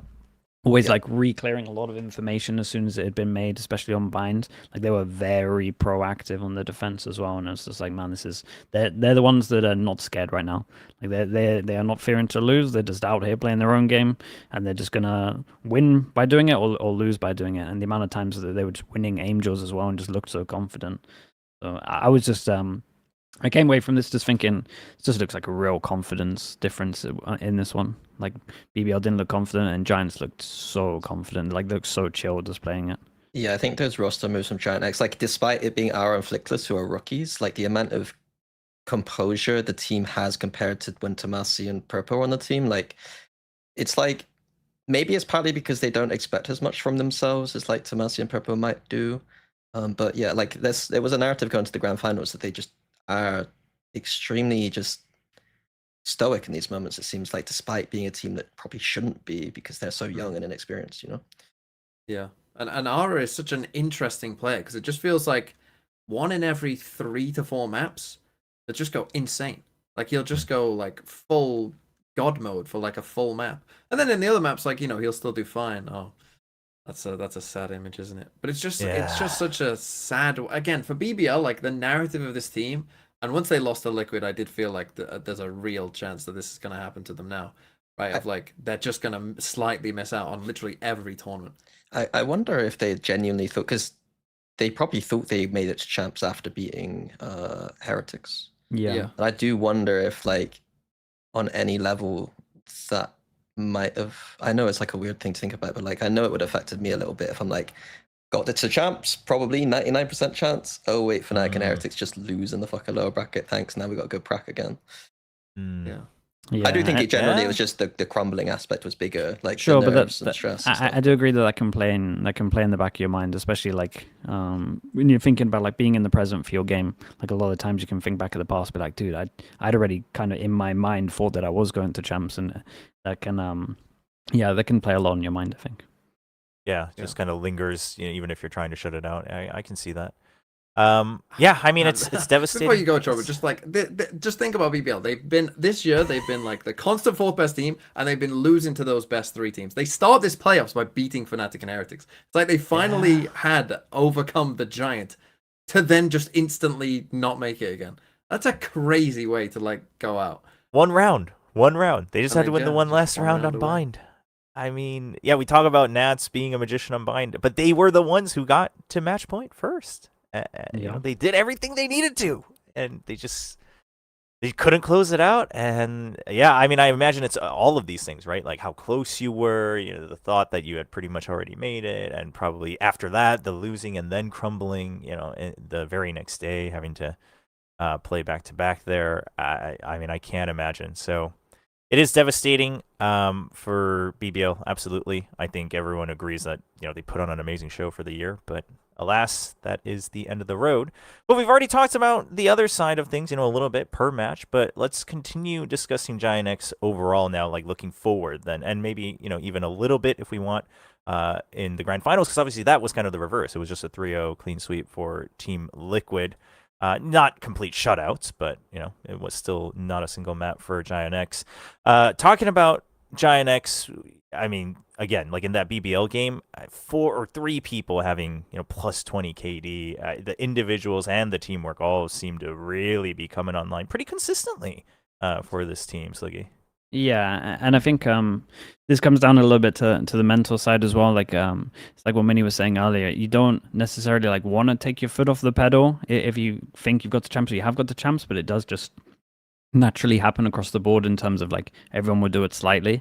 That's kind of what it felt like a little bit for Giants. Obviously, they didn't get the good starts. They had 5-1 pistols against NAVI, 5-1 pistol against BBL. Then they lost 2-4 pistols. So they can like actually get the actual like good starts in terms of snowballing, which they've been proven to do. But yeah, it just felt, I don't know, it wasn't the same Giants that we saw the game before. Like to have the comparison day, this is them the day before and this is them now, they kind of look like a completely different team. So I'm not that I'm super down on them. Again, I think when they're all playing at their peak, they look incredible. But yeah, it was a little bit disappointing because I was kind of hoping for a good final. But I still think they did one hell of a run. Like one hell of a run. I was doubting them the whole time, to be honest. And then like in playoffs, they really stepped up. Stage 2, obviously they got the new guys in.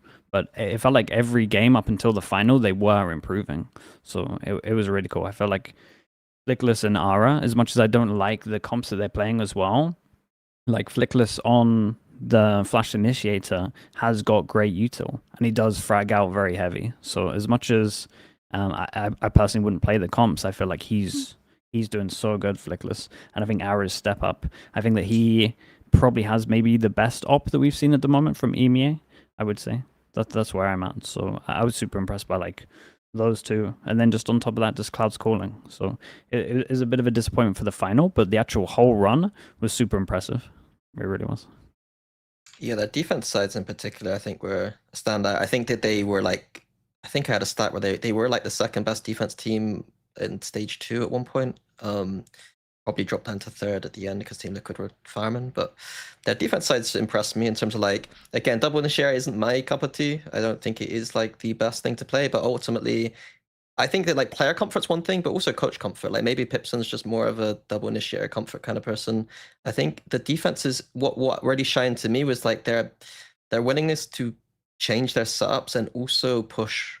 Like they will push in moments where like they should be pushing. And the way I describe it like analytically is like vertical rotation. So like most teams rotate sideways, like horizontally through CT, whereas GIANTX are one of those few teams that actually will push out sometimes in the mid rounds and actually do something aggressive, which is one of the like tick points for me to be like world-class team. It's like if you don't do that, then in my opinion, you can never be world-class. And like if a team like GIANTX is doing it, then I think that's like a very good sign for them. Yeah, the best demonstration was the BBL bind for sure. That's where I saw that the most. Just as soon as they lose one, or even if it's just like a 4v4, just 2-person group, let's push showers, or let's walk out hookah, or let's just push long. They're very, very proactive on their defense. It's definitely something that Pipson's like nailed into for them to do. And yeah, man, that on top of Cloud's calling, and that like helps Cloud's calling a lot as well. I think when like you've been told to do that all the time, so you're like, oh, we're in this situation. Even if you have like a buzzword or a keyword to be like, oh, okay, we're in this situation. Like, let's look who's close together, and that you two guys are pushing, or like, where is the pressure bin over this side of the map? Okay, well then the other two need to group together and then do something.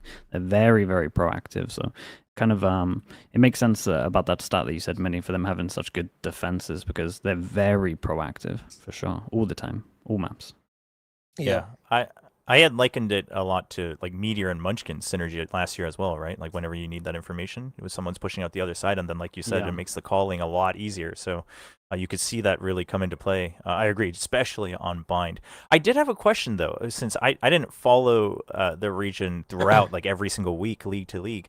I had questions about the draft. Now, obviously, Team Liquid had the double ban, but it did surprise me that Lotus was the first pick from GIANTX, just because I've always felt that Team Liquid was pretty comfortable on Lotus. And looking at the numbers, it feels like GIANTX maybe might have had a better shot on Corrode. I mean, Ascent obviously Team Liquid is also really good at, so maybe that's a mismatch. But I don't know if anyone here has any thoughts on that. Like, am I completely misguided, or are you just kind of putting faith into what they might have prepped in the moment? What are our thoughts? Maybe here? it was just they didn't want to start attack side on Corrode early into a series. I Mm. don't know how the coin flip works, whether because Corrode was last, right? So does that mean they would have got the side pick? I don't know because I can't remember. Yeah, I can't remember. You think I would know at this point? You've only done you it. know? Yeah, you've only done it like I don't know. 8-10 times, maybe. Like, Honestly, me and Boaster would sometimes usually we would pretend we forget what we're doing in the veto to make it seem funny. But genuinely, there has been a couple of times where I'm like, I don't know what this is. Map side wasn't a big deal for me. I'd just be like, Yeah, I Boaster, agree with what do you want? I don't care. Like, oh man. I Yeah, mean, maybe. I tried lock-in. I genuinely thought that, long story short, I picked side A in lock-in against NAVI, thinking it was like the good side.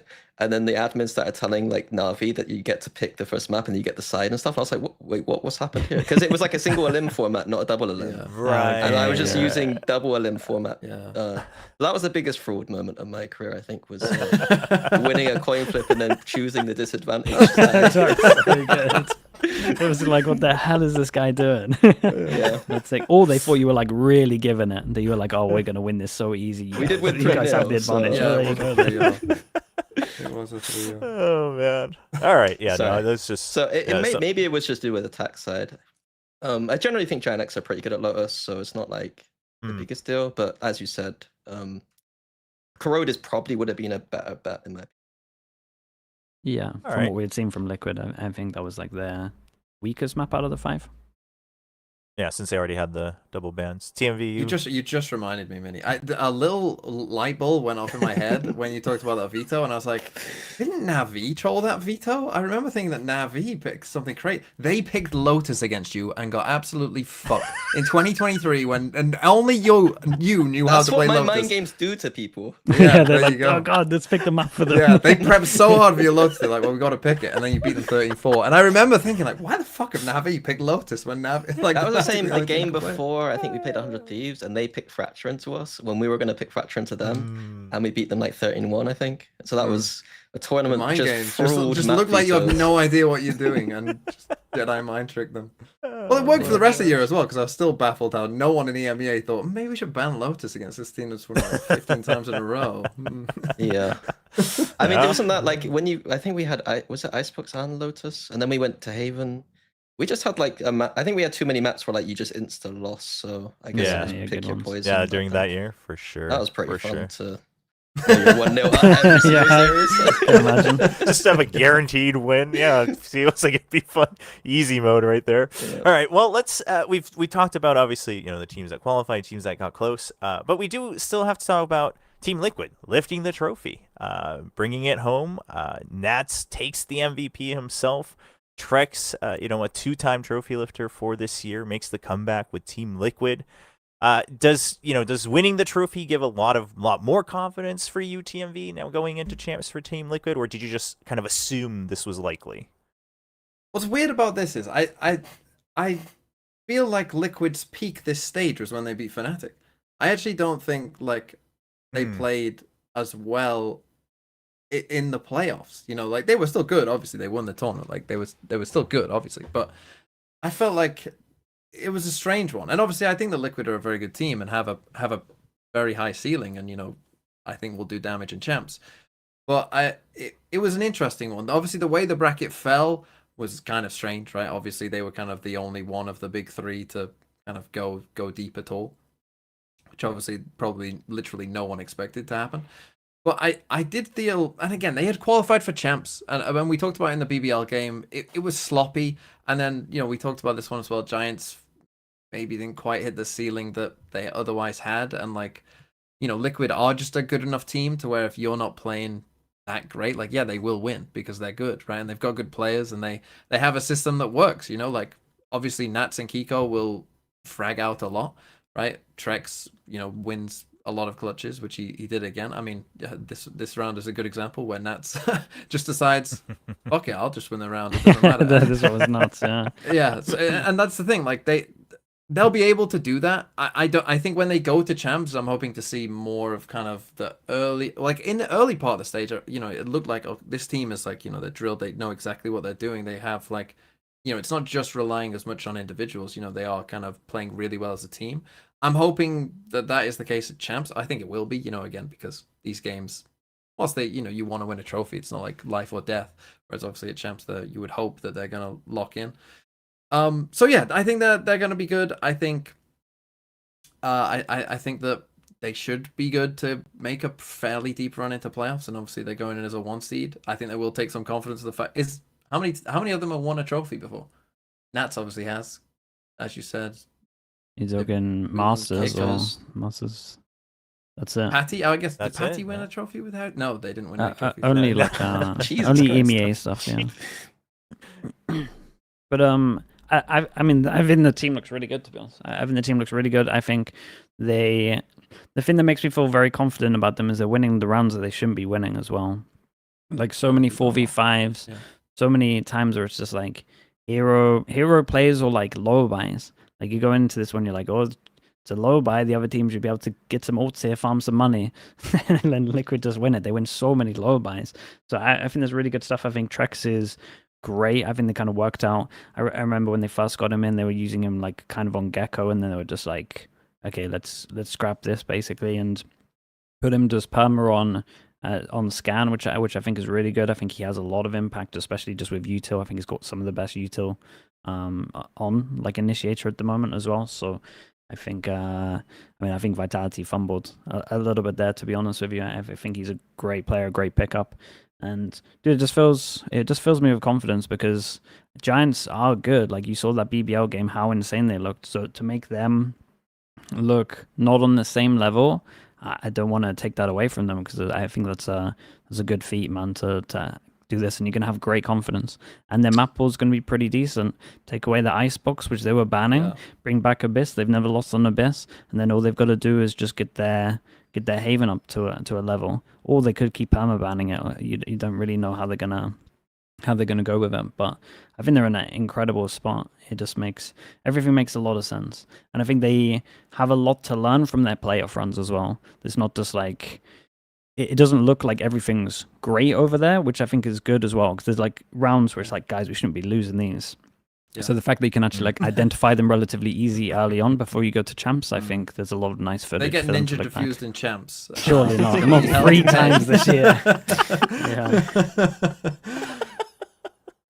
I mean, look at that. Oh, Man. man. I think you sold me there, Sliggy, because I think think that I think that they've got more room to grow, and I think that like ultimately they didn't have to play an elite level team. Yeah. I don't think really. Like GIANTX are good, but they dominated a crumbling BBL in which like they couldn't do anything.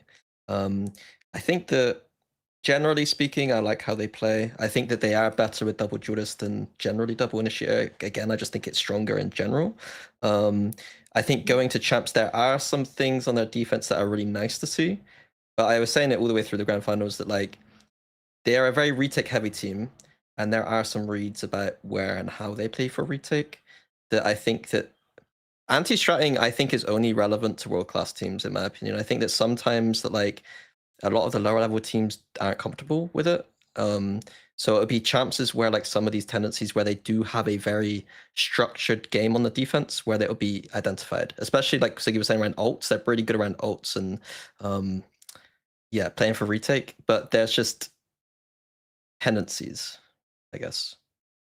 Try not to reveal my hand too much, you know. Yeah. No, I see where this is going. All right. It's funny because Sliggy, you mentioned Abyss coming back, and I know in the post-match interview, the winners interview, Yao had mentioned it as well when he was asked about map pool and whatnot going forward.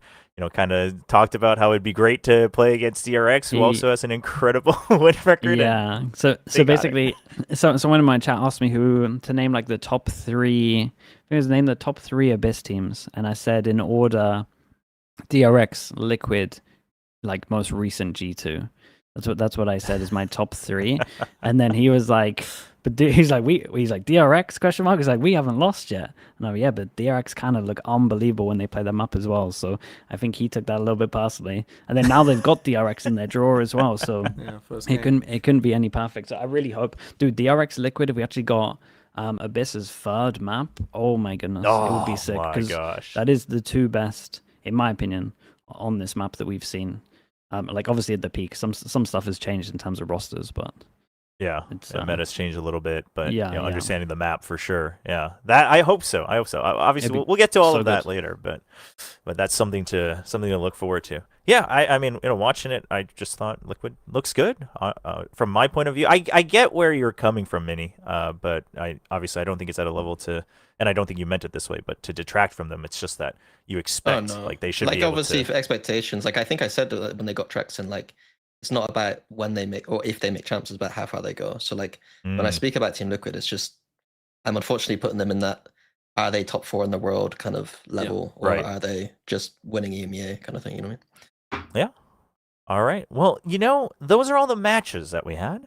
But we do have another team we need to talk about from EMEA, a team that was somehow ever present throughout this entire weekend, and that's Team Heretics qualifying for Champions Paris against all odds, one might say, considering how the bracket was starting to turn out. I mean, I've never seen a current pro team look so invested in another team's match. I hate live watching the at DRX, the Heretics. Oh, yeah, that's well, true, yeah. actually, yeah. Crazy. I mean, they were there. Like, they were at the venue.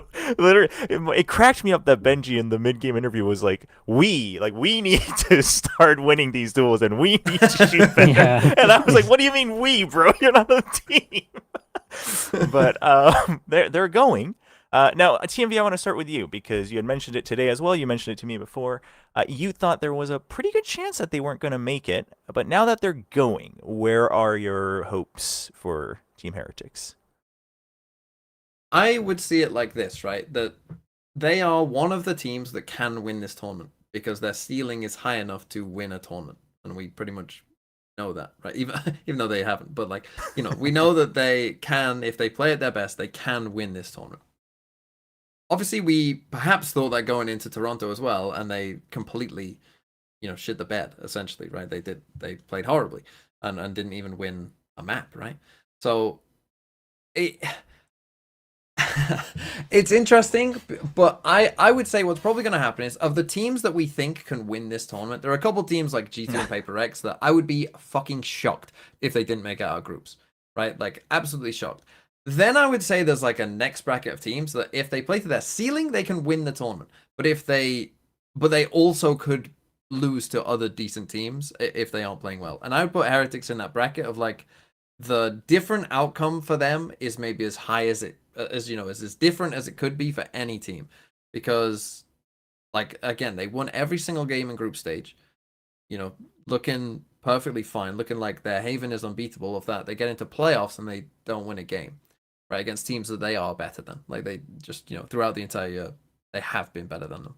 Yeah. So that is a bit of a worry. But I don't know. Like the fact that there's some unknowns, like Abyss is going to be a big question mark, right? Whoever's got a good Abyss gets a massive buff, right? If you've got a good read on Abyss, you get a gigantic buff. Teams are still figuring out Corrode. Obviously, Heretics haven't been. I think, did they only play it once with the Waylay? Maybe they played it twice. I can't remember. I think they played it once. Yeah, they started banning it against they started teams banning it, so ban against. So that's not ideal either. So I think overall their Abyss was good though, and their Abyss was terrible. good. So their Abyss was pretty good. It's a strong map change for them. I'm excited just because it's kind of like you said. If they came dead last, to be like, yeah, that makes sense. If they came top 4, I'd be like, yeah, that makes sense. Like, I really is the hardest team for me to kind of work out where to put them. I think that haven't looked into too many other regions about this, but I think that EWC and EMEA messed up some of these teams for sure. Like, you think Fnatic going for a big run, they got wrecked in playoffs. You think the Heretics obviously winning, they got messed up in playoffs. BBL went, Liquid didn't go, they won. So I think that the teams are so close there that having to play those games actually messed them up, especially like Fnatic showing more of their ascent. So I do think this is like in EMEA. I think that the time the time off for like Fnatic and Heretics, I would kind of group them together. I think is going to be good because we've seen how good they can be. So I don't want to fully judge them off of this. I think that some have more work than others. I think Fnatic probably has a little bit more work than Heretics to work out like their map pool. But yeah, we'll see. I do think that the map change for Abyss coming in is good. Heretics have a good Abyss, or used to. We'll see. Maybe. Maybe. Who knows? I talked about it last week, but Woot's performance in group stages compared to playoffs is like, I don't want to beat the stats horse, but there's a difference. Yeah. And I'm wondering, is that also true if it's pressure moments at global events too? I don't think people like, to me, Woot has to be extremely good at this event for them to get top 4. I think we expect Mini Boo to sometimes, be hit or miss, and that's just fine. He's playing Yoru. I think with Woot, it's different. Like, Rian's we know is going to perform, and Gen.G has been a bit more consistent. For me, it's just Woot doesn't play well, they cannot do well, and if he plays really well, they can go top 4. It is funny that you call that out because when I had the chance to talk to Woot alongside Texture, Woot and Gen.G last year at Champs, that was one thing that came up where Texture was like, why don't you like playing main duelist main entry? And Woot was like, I just don't like the pressure. Like, it's too much. And obviously, now they're trying a lot more of the duelist stuff. And like you said, it looked good during groups, but perhaps that, kind of climbs back in when they get to those more important moments. Yeah, and I'm not trying to be like, again, this is like a Team Liquid thing where it's like, I wouldn't call this out unless I expected a lot from him. Like, he is capable of being a top 5 player in the world. So it's like, I'm not going to give other players that same treatment. It's just that, like, I know how good he can be, and he should be able to perform better in those moments, in my opinion. And if he does a Whoop show, then they're going to be really good. Yeah, I think you could also extend that, maybe not to the same extent, but I think you could extend that to Gen.G. Gen.G had like a little bit of an up and down year, and for sure Mini Boo as well. Like they're kind of players that can like go and win and be in like the top 10s of the year lists of like who to watch out for. So I do think as well for them to have like inconsistency this year is like a worry. That's 3 players in my books who have been inconsistent. So that's not great. Yeah, well, inconsistent means sometimes good, and all you need is to go on and Yeah, run. That's true. Yeah, you just have You're to not wrong. hit it at the right moment. You're right. I do agree with Beat the T1. Well, actually, now that you've mentioned T1, Kurt, you flashed it earlier, so I know we're getting ahead of ourselves by a week, but since we, I believe, have a little bit of time, can you bring that group back up for Group D at Champions? Because TMV, you mentioned like G2, you're expecting like automatically your favorites, you should get out of groups. Yeah, Heretics that's a is in tough that first tier. It's in that tier of like, if they show up, I would assume that you would DRG also put qualify. T1 in that group as well, right? Wait, hold on, don't get out of yourselves. Don't get to DRG yet. I don't think, T1 is don't think that's impossible. I mean, just in terms of their matchups, I mean, Heretics, are we thinking they got to perform like at their max starting in group stage to leave a mark? I that's think a- that G2 are going to have a really good read about how to play against double duelists specifically because they played a lot of the chamber. They know that the chamber vice stuff is probably not the strongest against the double duelist. And I wonder if that's why they've decided to go towards Sage a bit more. Because there have been those weird Sage buffs where like it stops people dashing through a little bit. So I think they're going to be the most cognizant. Like if you're going to go against a team that knows a stylistic matchup the best, I think that like G2 is going to be already preparing how to beat your comps. And so it's in one respect an unlucky matchup. In some respects it's like a fun matchup because G2 have all the pressure on them and you don't have as much pressure on you in some way. So yeah. I can see a world where Heretics just straight up pick Abyss, to be honest. And we could get like 2 of the better Abyss teams just going straight on it. Oh, That'd be that would make sense. juicy. Yeah, it could be that'd really be good. so. We could get opening match Abyss across different groups. You know, you got Team Liquid DRX, G2 Heretics. That could be very, very good. All right. Well, we've basically covered all the teams going. Obviously, Fnatic exiting earlier, but already securing their ticket way ahead of time. Can I just ask a so- quick question, Jober? Go for it. Who do you feel better about, Fnatic or Heretics? Oof. Bias aside or no? It froze there for a second. Well, actually, oh, that's tough. Okay, so I'm pretty openly a big fan of Fnatic, right? Their current roster, the past rosters, maybe even past coaches, right? Pretty big fan of Fnatic in general. But the fact that you're making me think does tell me that in a different world, if I wasn't like a fan of Fnatic and what they play, I might just like choose to bank on Heretics showing up, right? Like there's no proof behind it, but one thing I will say is I was just relieved to hear Chronicle talk about it in the winners interview in the playoffs of like just pretty much as openly as possible talking about, yeah, like we know our weaknesses. We know we don't, our map pool is a little bit weak. Like we're working on these things. We're trying to diversify. So at least I think as a fan of Fnatic, oh, maybe that's my mind talking, but as a fan of Fnatic, it gives you some faith of like, okay, like they know they're going to work on it. They got time, an early exit maybe even helps them out. So I'm not like giving up hope on Fnatic, but Heretics, honestly, I'm with you, TMV. Like I'm kind of excited. Pick a side, Jobber. Pick a side. Fnatic. Thank you. Thank you. I'm saying Heretics. Yeah. Saying Heretics. I think I would probably say Fnatic just because I've seen Heretics go down twice. Humble. Yeah, so they're more likely to do it. I guess they've bounced back instantly after, so who knows? Yeah, I'd say Fnatic just because Alpha's gonna be pissed off right now. I know that like when Alpha's he's like good when annoyed he's and angry. like he's just Yeah. like, yeah, well fuck you guys, Oh. I'll just kill you, like He just Yeah. does that The- thing where he just buys an attack op and he just starts popping everyone and it's like, yeah, man, you do whatever you want to do. like as a biased party, it'll be very interesting to see if with the map, because like I said last week that like I don't think we were the best at kind of fixing map pool problems, and they have quite a lot of map pool problems right now. Yeah. And I feel like at times when we didn't have the best reads on the map, we weren't able to win games, if that just makes sense. Whereas it feels like with other teams, if they don't have the best read on the map, they still win. And I'd be watching them being like, well, we do just as good stuff as them, but like we can't win. I don't really get it. So it might just be like it could just be the Heretics are able to show up in a way, because it'll be I'm basically just interested if Fnatic, even if they don't have time to fix all their map pool issues, if they could still perform despite, like if they throw in like an Ascent like last time where they just device chamber and just throw out some new theory and just pop off because they're just essentially Any putting double alpha duelists, you on. think? Any Alpha Rays coming in? I would. Ooh.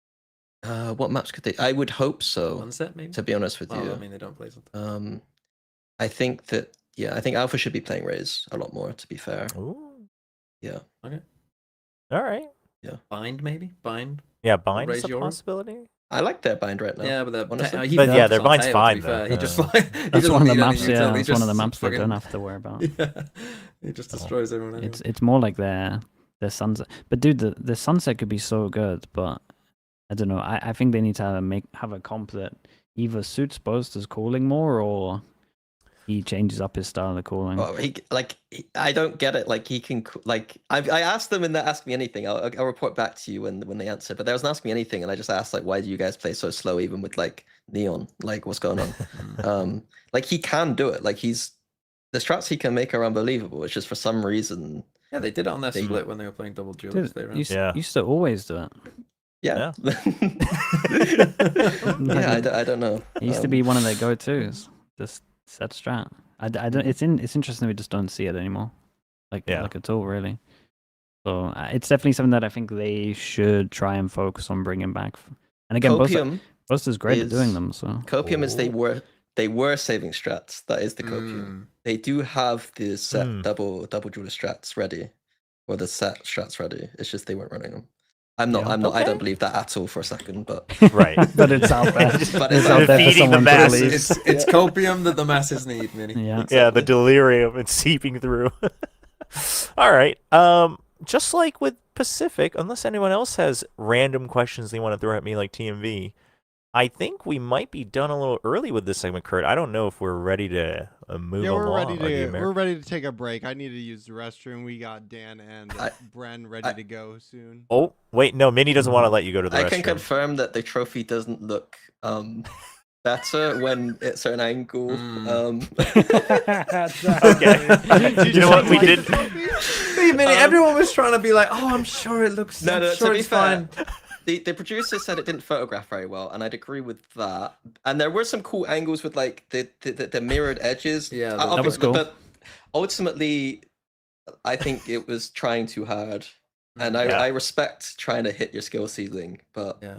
they didn't quite hit it. So. As an artist, it wasn't for you. It's gonna be sick when they ask Too- you it to was too design the next artsy. one. I'm gonna do Yeah. the next one. Yeah, they saw the Yeah. segment. Yeah. Oh, I'm he's pitch cooking that shit. already. All right, He's cooking, we gotta he's let him cooking. cook alone. Who's hopping off here? Is it you and me, Minnie? We are hopping off. Anything you off. want to sign off with? No. Check out. All right, Couldn't great. think of anything smart. Yeah, uninteresting Minnie. Everybody, that's for you. I'll be back with more All right. art at a later point. Love that. Thank you, Vinny. Thank you, Joe, bro. See you guys. Thank you for having me. All right. Break here. Bye, mate. See you guys. Goodbye. Bye. I'll be back in a little bit. Yeah, I'm gonna use the restroom. We'll put on some classic music as we always do. That's really loud. Now it sounded That was loud. loud. Sorry about that. Wait, it's just me. It's just me. You're all alone. I'm leaving you. Yeah, you go, Kurt. You go. What shall I say? Chat. I mean, I could say anything right now. I could say anything. I could take this stream down. I could say so much and just take this thing down. Just completely destroy it. The EMEA trophy. Terrible. Oh, we didn't talk about Chobra singing. Yeah, why? I can't juggle. Didn't talk about Chobra singing. If you haven't seen Chobra sing, go and watch Chobra sing. I'm not oiling up. Say something mean about Wilkinson. He's a twat. Giants or Sen? Sen. Unfortunately. I think Sen. Oh, I have a friend. Dryad. What? Already? Wow, straight away. Already. Starting early. Can China win champs? Can China win champs, Dryad? Someone told me that you still think that America's is the best region. I just realized I forgot to swap Dan in, so it sounds like you're just talking to yourself. Oh, should be you here now. can't hear her. You can't You hear actually her. have no That's Kurt friends. again. Kurt with the production. Dude, shut the. You're so mean to me. You're so mean to me. Kurt, it's a way of expressing. Because TMB's mean to me. We're not getting him any money. Well, where's the money from the merge going? Hey, Kurt, I want an investigation. It's going to Matt Mr. X. He needs It's it. being embezzled straight into the wallet of Kurt. Why do I hear hurt like 3 times? Yeah, Yeah, my you're just gonna audio have to is put up with fucked. the At least it's Oh. only fucked for you guys. I think it's fine for the show. I don't Okay. know why. Yeah, you're gonna have to deal with robot 3 times Kurt. Kurt down a well. Leaked Sideshow's number. Do you have? I mean, I'm sure Bren's here. He's got Sideshow's number. Hmm? What?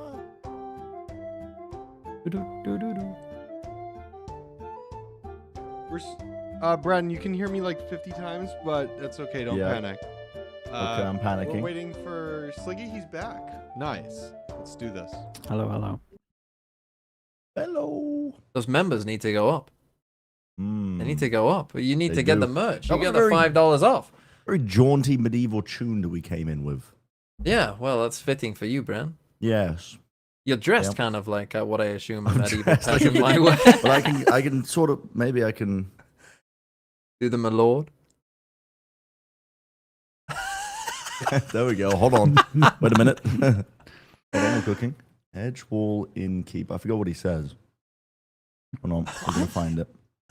Warmth, safety, a fully stocked larder. You'll find nothing like Edgewall keep in the wilds. I promise you that. What the fuck? Perfect. I mean, That's how we're gonna you open fit the the show. character so well. Wait, So, pause. Go on. I have great news. Amazing news, even. Do you have the trophy? Cloud9 making international? That's I can't say that, but it's better. It's even better. Okay. As you guys know, Kesnet had the Cuber plushie, and there were a lot of questions regarding what is he doing with the plushie specifically? Why does he have it? And things got a little weird. So I'm very happy to announce that he's back. But in safe custody. I saw Baby Bay punching the fuck out of it. He had a child. Oh! Oh, That's So disgusting. I mean, he's back. He's back, you know? whose Wow. kid is it? Oh god, I don't know. I don't know. All right. Or is it like a that's- slime in Minecraft, or if you hit it, you get... He's Is a that what little happened? guy. Did Baby Bay hit it and it... You feed Made it wheat. multiple? You don't hit things in Minecraft to breed them, TMV.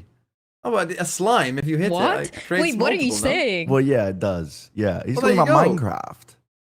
These are just You don't. but these are It's a cubes. slime. It's a cube. Like a slime. Come on, Like Brett. a Okay, I get it. slime. I get it. I Yeah. see what you mean. Yeah, it's been taking damage and it's multiplied. Mitosis. Yeah. Yeah, I Yeah. feel you. No problem. Who's hosting, Brent? Slinky, what's your favorite part of Minecraft? I've never played it, man. You've never played You Minecraft? never played Minecraft, not once. No. Oh. Am I missing out? Everyone says I'm missing out, but I mean, it's just strange to have not played it once. It's just so big. it's just a child's rust, right? It's a good game. It ages well. Child's Doesn't matter how old you are. Sure. It just ages well. That's what I would say about it. Who is hosting this? I'll do it, Brent, if you want. Do you Do want you- to do it? I want you to. I mean, we're just kind of in the I'm- void right now. Yeah, I'll do it. I'll take leadership of the ship. Okay, thank you. Let's go. Okay, 'Cause because I want I to see you didn't- just get angry and just. I haven't shout ate my at people. breakfast, so I haven't taken my meds. Wonderful. That's exactly So- what I'm looking for. Yeah, I'll definitely host then. Anyway, yes, let's talk about Americas and Valorant. That happened in Americas.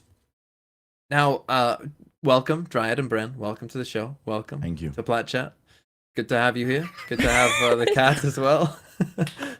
Star of the show, starting off well. Mm-hmm. Kurt, this first topic, I mean, why is this in here? I don't know, but if It you was want to talk great. about it, we Did you can. not Because watch it? Sideshow was I coaching didn't a watch show it. match. You didn't watch the show match? I was didn't watch I was either. sleeping. It Okay. was so good. You guys It was you guys really missed the funny. best match of the entire year. It was amazing. Yeah. Which kind of show match was it? Was it the ones where like everyone just plays fair, or is it like you guys can intervene, everyone press #1 and you get was that to one. everyone Yeah. inverts their People could sensitivity? intervene, but it was that one? funny. Okay. It was funny. It was genuinely very good. Like I know a lot of people probably were probably under the typing cringe in the chat when it was going on, but I thought it was really funny personally when I was watching, and it also helped that Josh took it incredibly seriously. Like as the coach for his team, he was giving them one-on-one practice, like one-on-one help, just trying to really evolve their game. He was cooking up right-click only pistol round strats for them, like to try and help them through the opening shit. It was good. It was entertaining. I really liked it. I mean, yeah. I think people were upset that it kind of took up the first portion of the day rather than just having a lower final straight up. But I think the only reason is because VLR always gets the time wrong. Everyone like Oh. tunes in at that time and goes, Yeah. "Yeah, it's time for the final." And you're like, "Oh, okay, maybe not. Maybe we gotta wait an hour." That's the only reason, Yeah. dude. If they we get I that got it info, right. I think it'd be fine. Yeah. yeah, I agree with that. Oh, I mean, what are they Yeah. cooking up here? I'm Well, glad. talk This us is through a this, Bren. left-handed What's the strat? round. Everybody's playing left-handed. this was so Yeah. funny. Yeah, they could only use their left hands, and it's dude, they look like toddlers that are being told how to play the game for the first time. They're just they have no control over any of their faculties, and it's like, dude, this shit was sending me. This shit was sending me. Also, the round where they had all the comms on at the same time, and it was just like constant meowing, Yeah, trying to flood yeah. the comms. Yeah, I that like was the another good DJ in one. the back. That was my favorite. The DJ in the back was also good. It was yeah. really good. This was a really fun show match. I don't think we Yeah. had one in Americas before. I don't Even know though if it any didn't other regions show have it. a Yeah, like a new map or a new agent that they normally do at the big global shows, but I messed with Yeah. it. It made me really want a talent show match I know. more than anything. I Like really what they used wanted to do to. in CS. You want a 1v1 Baby Bay again? Absolutely. Yeah. No, actually, I want Dre on my team because that's the only way it will be fair. Because if we did something like that in Americas, where if we did like Brazil and Latam versus Oh yeah. like NA, NA would get slaughtered because there are just too many good players on the Latam and Brazil team. Latam we don't got that. We are Really? not winning that. That's for sure. I don't think so. I don't RKT think seems like he because has it none all. of us play. RKT is like, he's a genius, but he's not really playing the game that Oh, much. he's one of those, huh? Yeah. He watches every game, but he never plays it type of Yeah. shit. Okay. Yeah. Oh boy. That's Yeah. like Why are you TMB. calling them out? That's like TMB. Dude, that's me as well. In Overwatch, did they used to do show matches where like talent played, or is that just Yeah, the CS? we thing? did a Oh, they did as whole- well? Okay. We called it the talent takedown, and it was excellent. I mean, we record like little shit talking pieces beforehand. We'd run it beforehand, and I'm not gonna lie, we would get into it. We would get into it. This was something different. This was like a wrestling bit that I did versus Baby Bay, and when I was doing this, midway through, I took my jacket off and showed my nipples on stream, and I made the entire control room panic so much because at this point, Twitch was just banning anyone, regardless of who you were, if you were showing nipples. And they panicked so much that it threw me off in the middle of my game when I was trying to 1v1 Baby Bay. But I took the jacket off because I needed mobility. I couldn't Look aim at the properly. crowd. No, this was love you. just we were doing some fucking wild shit. This is awesome. In Overwatch, man. We were actually doing some wild shit. And I just went full heel. I don't know wrestling, but GB was like, yeah, go full heel. Like, I did this bit where I'm like, I'm holding up the contract for like, I've got a contract here playing for the Atlanta Reign. And I was like, but why would this is in Atlanta? And I'm like, well, why would I want to play for a dog shit team in a dog shit city? And I just fucking tear it up. And like, just the whole crowd just booing me and jeering me. Like, it was, we were doing some fucking dumb shit. We need this in Valorant. We need it so bad. This reminds me Yeah, of like this would be amazing. the CS ones, but especially the Australian ones. Everyone would just be booing Henry G and stuff. It's be pretty Yep. good. Just watching Josh in that like teaser video Yeah. was so funny already. Like, fuck, I need a match like that. Anyway, Cracks open good a times, Mountain Dew. good times, reminiscing. Shall we move on? Fierce. Talk about what actually Yeah, my happened. friends. Yeah, Let's I'm talk about it down. then. Let's talk about some important stuff. Yeah, let's start. Well, we have to start again with all these regions are starting with like, let's start depressed because we have to talk about a team that didn't quite make it first. And this time it's Cloud9 because Cloud9, it was a straight winning in. NRG versus C9, best of 3. Winner goes to champs, loser goes home. And ultimately, it was NRG who came out on top in this one. And can I just say, initially, when I first saw this, right? First saw the veto, first saw the first map from C9, I was like, they've cooked, right? They banned Icebox, which was a map that they previously had been, kind of, winning on it with their kind of weird raise ISO comp. So, they perhaps throw in a wrench to the veto there, knowing that NRG probably hard prepped for it, right? Then they changed that comp on Haven. And I think that the Vice kind of messed up with NRG. They took some time to figure out exactly what was going on. So I was like, oh, C9, they've cooked, right? They win the first map. I'm like, oh, it's all gone to plan. The first part of this has gone completely to plan for them. And then they get to Corrode, and obviously you're attacking on Corrode, and if you pick Corrode and can't attack on a Corrode, it's not going to look good. And then obviously they end up kind of flaming out in Lotus. Yeah. Let's start with you, Bren. Let's start with you, Bren. What went wrong? What went wrong for Cloud9? Ahead of this series, I thought, okay, they've cooked on a map pool because I saw 3 maps here that you really get tested on your attack side as a caller. And that's the one thing I thought, okay, well, yeah, they've gone into pools where Ethan is really going to be stressed. Even though his Lotus calling has been pretty good, to be honest, like throughout the playoffs. I thought, wow, they've done really well. But yeah, that just starting off on attack side against NRG's defense, that's the thing. NRG's defense it's got to be one of the best out of any of the teams that we've got going to champs on their defense halves. The amount of thought that they put in to it, the discipline they've got as well going into whether or not they're playing retakes or whether they're playing, to flood or whatever, is ridiculous. They don't miss a beat. They're perfectly playing off each other in most rounds.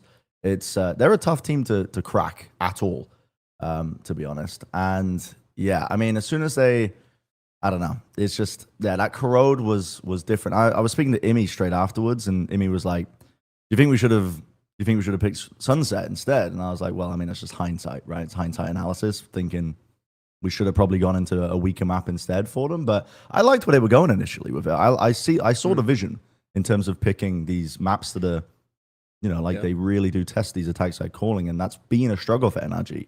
My thing was that for this series, they change. I know it's a slight change, but I feel like it's still a relevant change. Cloud9, they changed the neon that they were playing here, and also on Corrode they were playing the Raze before.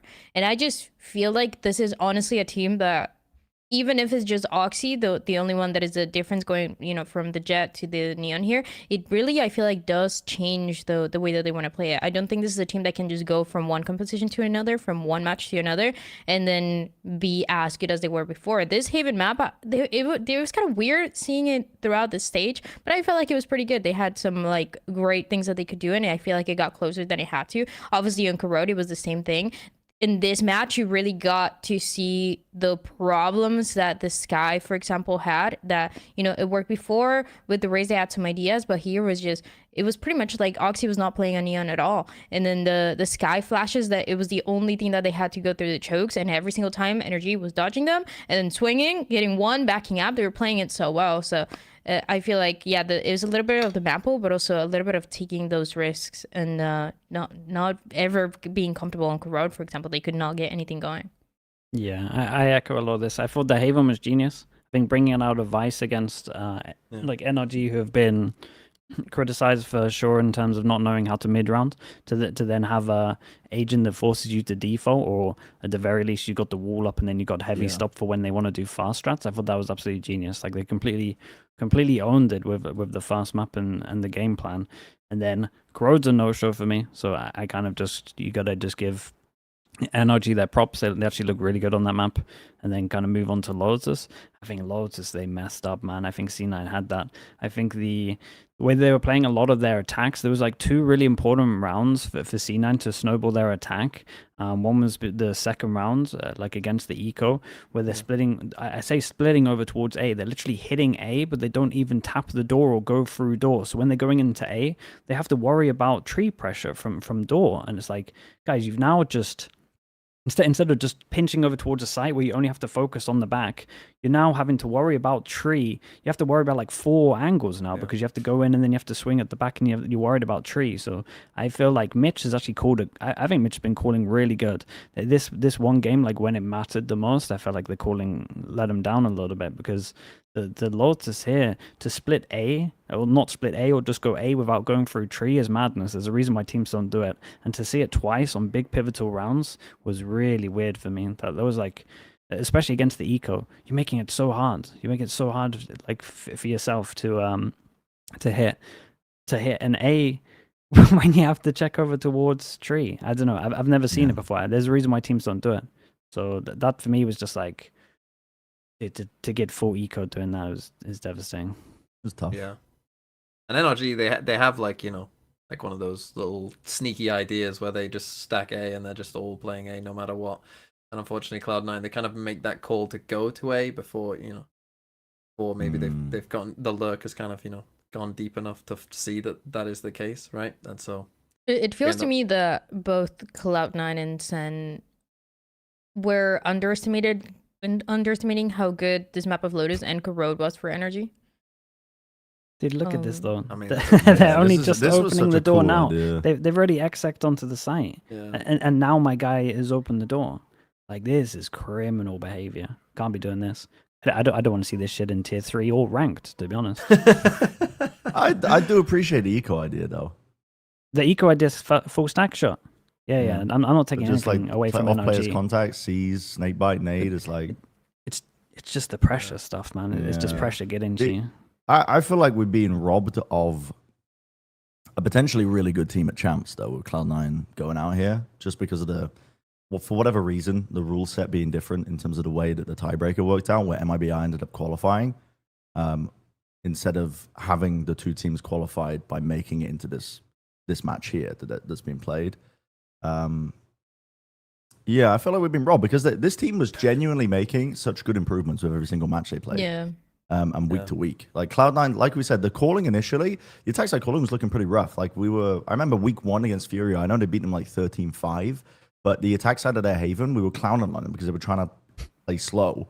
and methodical, and it looked whack. They looked like they were potentially going to lose a Fury, and then they There's a tightened up pistol on round, defense. right?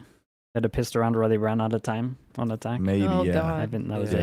Yeah, I remember. Yeah. They were Yeah. definitely struggling a bad. lot with their slower attacks. I call on Haven on that map, and then they've improved at it. To be honest, Mitch's calling has been really good, and I think that they made lovely little tweaks. They came out with great little pocket ideas. Like I know Icebox isn't in the map pool for champs, but the fact that they were able to come out with this like very cool composition as a little pocket pick, hit it most of the way through groups. They had like the makings of a team that like they knew their strengths, they knew the hand they'd been dealt, and they knew how to play it in playoffs as well. Like a team that knew how to win, and they were making steady improvements. So I do feel bad. I feel like we've been robbed of that chance because, yeah, I mean, we're not talking about MIBR, I don't think at all in this run of show, but it's probably a good time to talk about them roughly, the fact that they are going the champs. Because out of interest yesterday, when I was waiting for my champ for my flight, I was like, I'm going to pull all the pistol round stats for stage 2 for all of the teams going to champs because I'm just like, I'm curious about the numbers of all of it. And dude, DRX and MIBR are like at the bottom out of all like 48 teams that we've got in VCT. They're like near the bottom. Like MIBR at 36%, which is shocking to me because they used to be so good at that. They used to be the best team in Americas for pistol rounds in stage 1. And now I feel like we're sending, I don't want to say a fraudulent team because it's nice that we have like these storyline narratives that Aspas is going to be going to champs again. But at the same time, it does feel like we haven't sent the best and we're not going to see the best possible competition. Yeah. Imagine. I mean, See, I think what should maybe. happen, Bren, is because in Pacific, if Pacific had the Americas version, Gen.G would be going to champs instead of DRX. So I think we need to have a vote. I think the people should vote on what the tiebreaker is for next year, and we can just send all the teams that we want to go, and not the teams. True. Dude, the Yeah. Wolves would just Regardless leave of the whether they VCT call it or if not. that happened.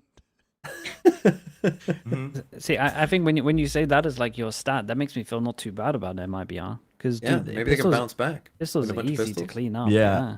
That is true. If they can come out swinging like that, yeah. I mean, but a lot of it in stage 1, I remember they would have heavy antes for teams every week. They would look at what they would do on a pistol round and they would cook up something to. They've had plenty of time to prep, Bren. But the issue is with having a change of map pool and you plenty of time to prep. Like 12 days until champ starts, man. It's Yeah, like but they've had all the playoffs too. and they have had all the playoffs to be fair, but you got to imagine a lot of teams are not going to be running the exact same stuff. So I Put don't it know. that way, All Bren, the best it to would be them. much more worrying if you said MIBR, they had the highest pistol win rate Yeah. in VCT Yeah, I agree with in that, stage yeah. 2. That'd be like, oh, they're fucked. Yeah, I don't know what kind of map. I mean, I'm assuming Abyss is gonna be a good map for them. This should be a good map. It's always been a good map for Aspas Jet if they end Yeah. up running that. But Yeah, that's what I'm Sliggy's thinking. worried But about you know, Harbour not coming having up. Icebox, the Yeah, map dude. that you were insane on, it's I don't know. I feel like I agree because you definitely want to send the best teams. The good thing is that for MIBR, there's a team that maybe it's not the best right now, or maybe it was not the best like going into playoffs, but it's a team that you believe they can actually get to the same level. I mean, they're already boot Yeah. camping in Germany, so exactly. Yeah. They're already there. yeah, hopefully they're good. I would never count out a team that for sure thought in their minds they were out of an event and then get to go to an event like that. The That mental buff. that is the whole nothing to lose. Like we can do some crazy shit. Like if one of the players came up to me and I was the coach of that team, but like, oh, I really want to play this comp and it's fucking mental, but like it might win like 2 games. I'd be like, dude, we're not meant to be here. Let's play it. Like why not? So I think that's like a good buffer, especially for a lot of talented players that will then have freedom to do stuff. I wouldn't I'm not too down on them because I actually think that like throughout the whole year, especially the first like 2/3 of the year, they were the 3rd best team in Americas. So I'm not super Yeah. down on it. But all I want to see is just that there's the same rule for all regions. So Yes. that's it. Just keep it together. Consistency. No, I I think was we should have a speaking to yeah, put it up to vote. Dude, Send who we just want. be a great idea. Plat Chat The- vote. Kurt's the That's decider. official, yeah. Be a great idea. I was speaking to Fraud when he was on the desk as well, and he did say something similar. He was like, "Yeah, we have that mentality that we weren't meant to be at champs. We're not meant to be there. So now that we've qualified, it's like this was like very early on in playoffs. They're almost, I don't know. I guess they're looking at it as a way to redeem themselves for Toronto. which is good because Toronto was shocking from them. But yeah, I mean, yeah, It was- it hasn't looked good from then onwards. I fully agree. So just if they turn it around, if they don't turn it around, then we are like, well, that was shit. yeah, I still feel like it's very easy for them to do it. So we'll see. It's a shame because I think this is probably the best, at least in playoffs, the best C9 that we've had. And so I can't believe MIB are so winning bad. champs. yeah. After all that, I know it's gonna be crazy when I have that resurgence. Let me just take us back to Cloud9 for a second, though, because we've talked about this with some of the other teams. But for Cloud9, it's perhaps even more of a big thing because they just haven't been to an international. Them and Fiora are the only partnership teams in America who haven't been to an international tournament since partnership began. And we've been talking about, like, oh, Talon, they looked good. Oh, BBL, so close throughout the entire year. Navi, we'll see what they do. Like, what do Cloud9 do? Because as you say, this again was the best that they have looked throughout the. I mean, maybe since Playoffs. 2023, right? 2023 they were good, but since kind of group stage 2023, this is maybe the best Cloud9 have looked. But again, they haven't been able to make it. And this, like, if we're being real, this is their best chance, right? I think the pack in Americas wasn't as strong. I think we could say that as maybe it normally would be, right? Obviously, you've got G2 and then Sen we'll get to in a bit, who are obviously gonna make it no matter what. But what's next, Dryad? What would you've got the blue hair, you got the Cloud9 hair. What's next? There's nothing. There's nothing to look forward to. There's nothing to what. I honestly do like this team of Cloud9. I feel like I told them in person. I feel like it's really cool that they came up with their own ideas, based on what everybody plays. But I feel like ultimately, I wish they would have been a little bit more flexible when it came to the compositions, being able to adapt because they were playing a little bit of the same old meta compositions with the Sky, with the Jet. So I wish they were a little bit more willing to take bigger risks like they did on Icebox. I feel like that was good. I don't know if I would get anyone out. I just feel like this is something that worked, that it's a team that needs time. But if they were able to just get a little more flexible, be willing to, play the fade on Corrode and things like that, they would just need to find consistency. So I'm happy with them. I'll keep the blue for them. I'm lying. I'm Keep the doing it for blue for- DRX now. I have to switch up.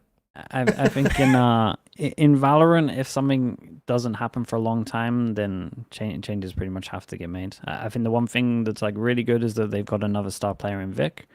Vic is for sure there. Vic, Oxy, and then it's kind of just. I'm not saying count all the others out, but you would at least explore options to just see if there is a better fit. Like that. That's how I would view it, because it's. And again, I think the other players would work in other teams. And I even think that this 5 would be able to make like a champs and stuff. But if your view is like trying to win champs and that's where you are as an org, then I think there might be better options out there. Again, even though I think that like if you look at Mitch's calling outside of that Lotus, it was like good enough, and like Seppa's stuff was good enough, and that's like a really good motivator, and he has some really big like stand-up rounds. But I think you have to, with the tier 2 talents coming up in Americas, you gotta start looking at least to explore some options. Okay. Yeah, I just don't think there's a lot of IGLs. But I mean, Mitch was part of the best tier 2 team that we had last year, so it just made perfect sense to pick him up.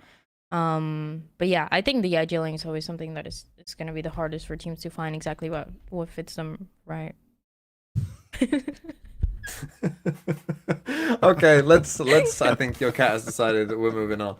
Let's move on to talk about a disappointing Sentinels. Uh-oh. What on Clickbait earth? alert, rage bait alert. Oh, rage. That's not rage bait, is it? I mean, all of the Plat Sen Chat is fans. rage bait TMV. What do you mean?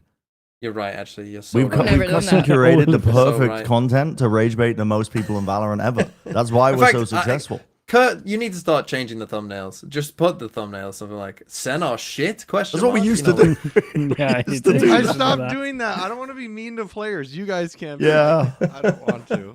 Is the cat okay? Anyway, let's talk about You have to Sen. burp your cat or something? I'm just holding it. You're about to burp It's your given cat. up. Legs being It's held. wilted like Sentinels did in these games.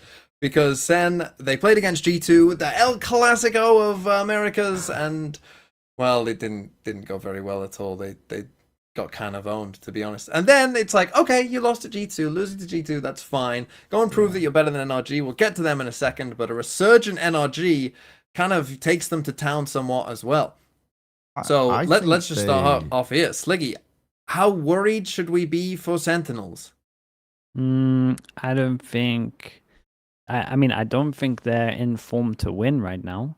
Do I think they could get like a top 4 still? Yeah, I think so. I'm not crazy worried about them, to be honest. I'm probably more up on them than most people. I feel like G2, they got outclassed, Leafs back. And it's probably a game that they should for sure be making to look a little bit closer. I would say for sure. Like you want that to be a little bit closer. But the NRG game looked insanely tilting to play. That fast map where it was just it was just Odin Mania and everyone's just walking through A and they're just like, well, I'm 20 HP, I can't make a play. Then everyone does the same com. Well, I'm 30 HP. So who's going to make the next play here? Because we're all 20 HP. We're 1 bullet away. So I think that was an insanely tilting way to start it off.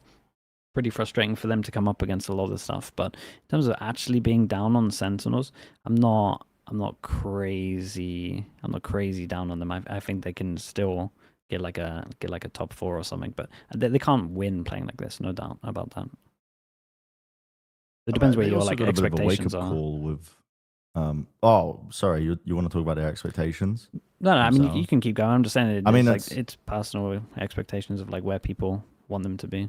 Yeah, but also themselves, I think, because they were talking so much about how badly they wanted to be in the finals to beat G2, and get their revenge. So that's almost like you're putting so much pressure on yourself to perform, especially here in this match where, you know, you yourselves are like, well, we got to beat NRG because we got to make it to the finals because we want to lift that America's trophy, and all of that weighs on you. And I think NRG came out with a lot of surprises for them. For one, is like how I don't really know how NRG's Corrode was going to match up against Sens, because I was under the impression before this match that Sens Corrode was the best in Americas, the way that they were playing it. But yeah, they looked.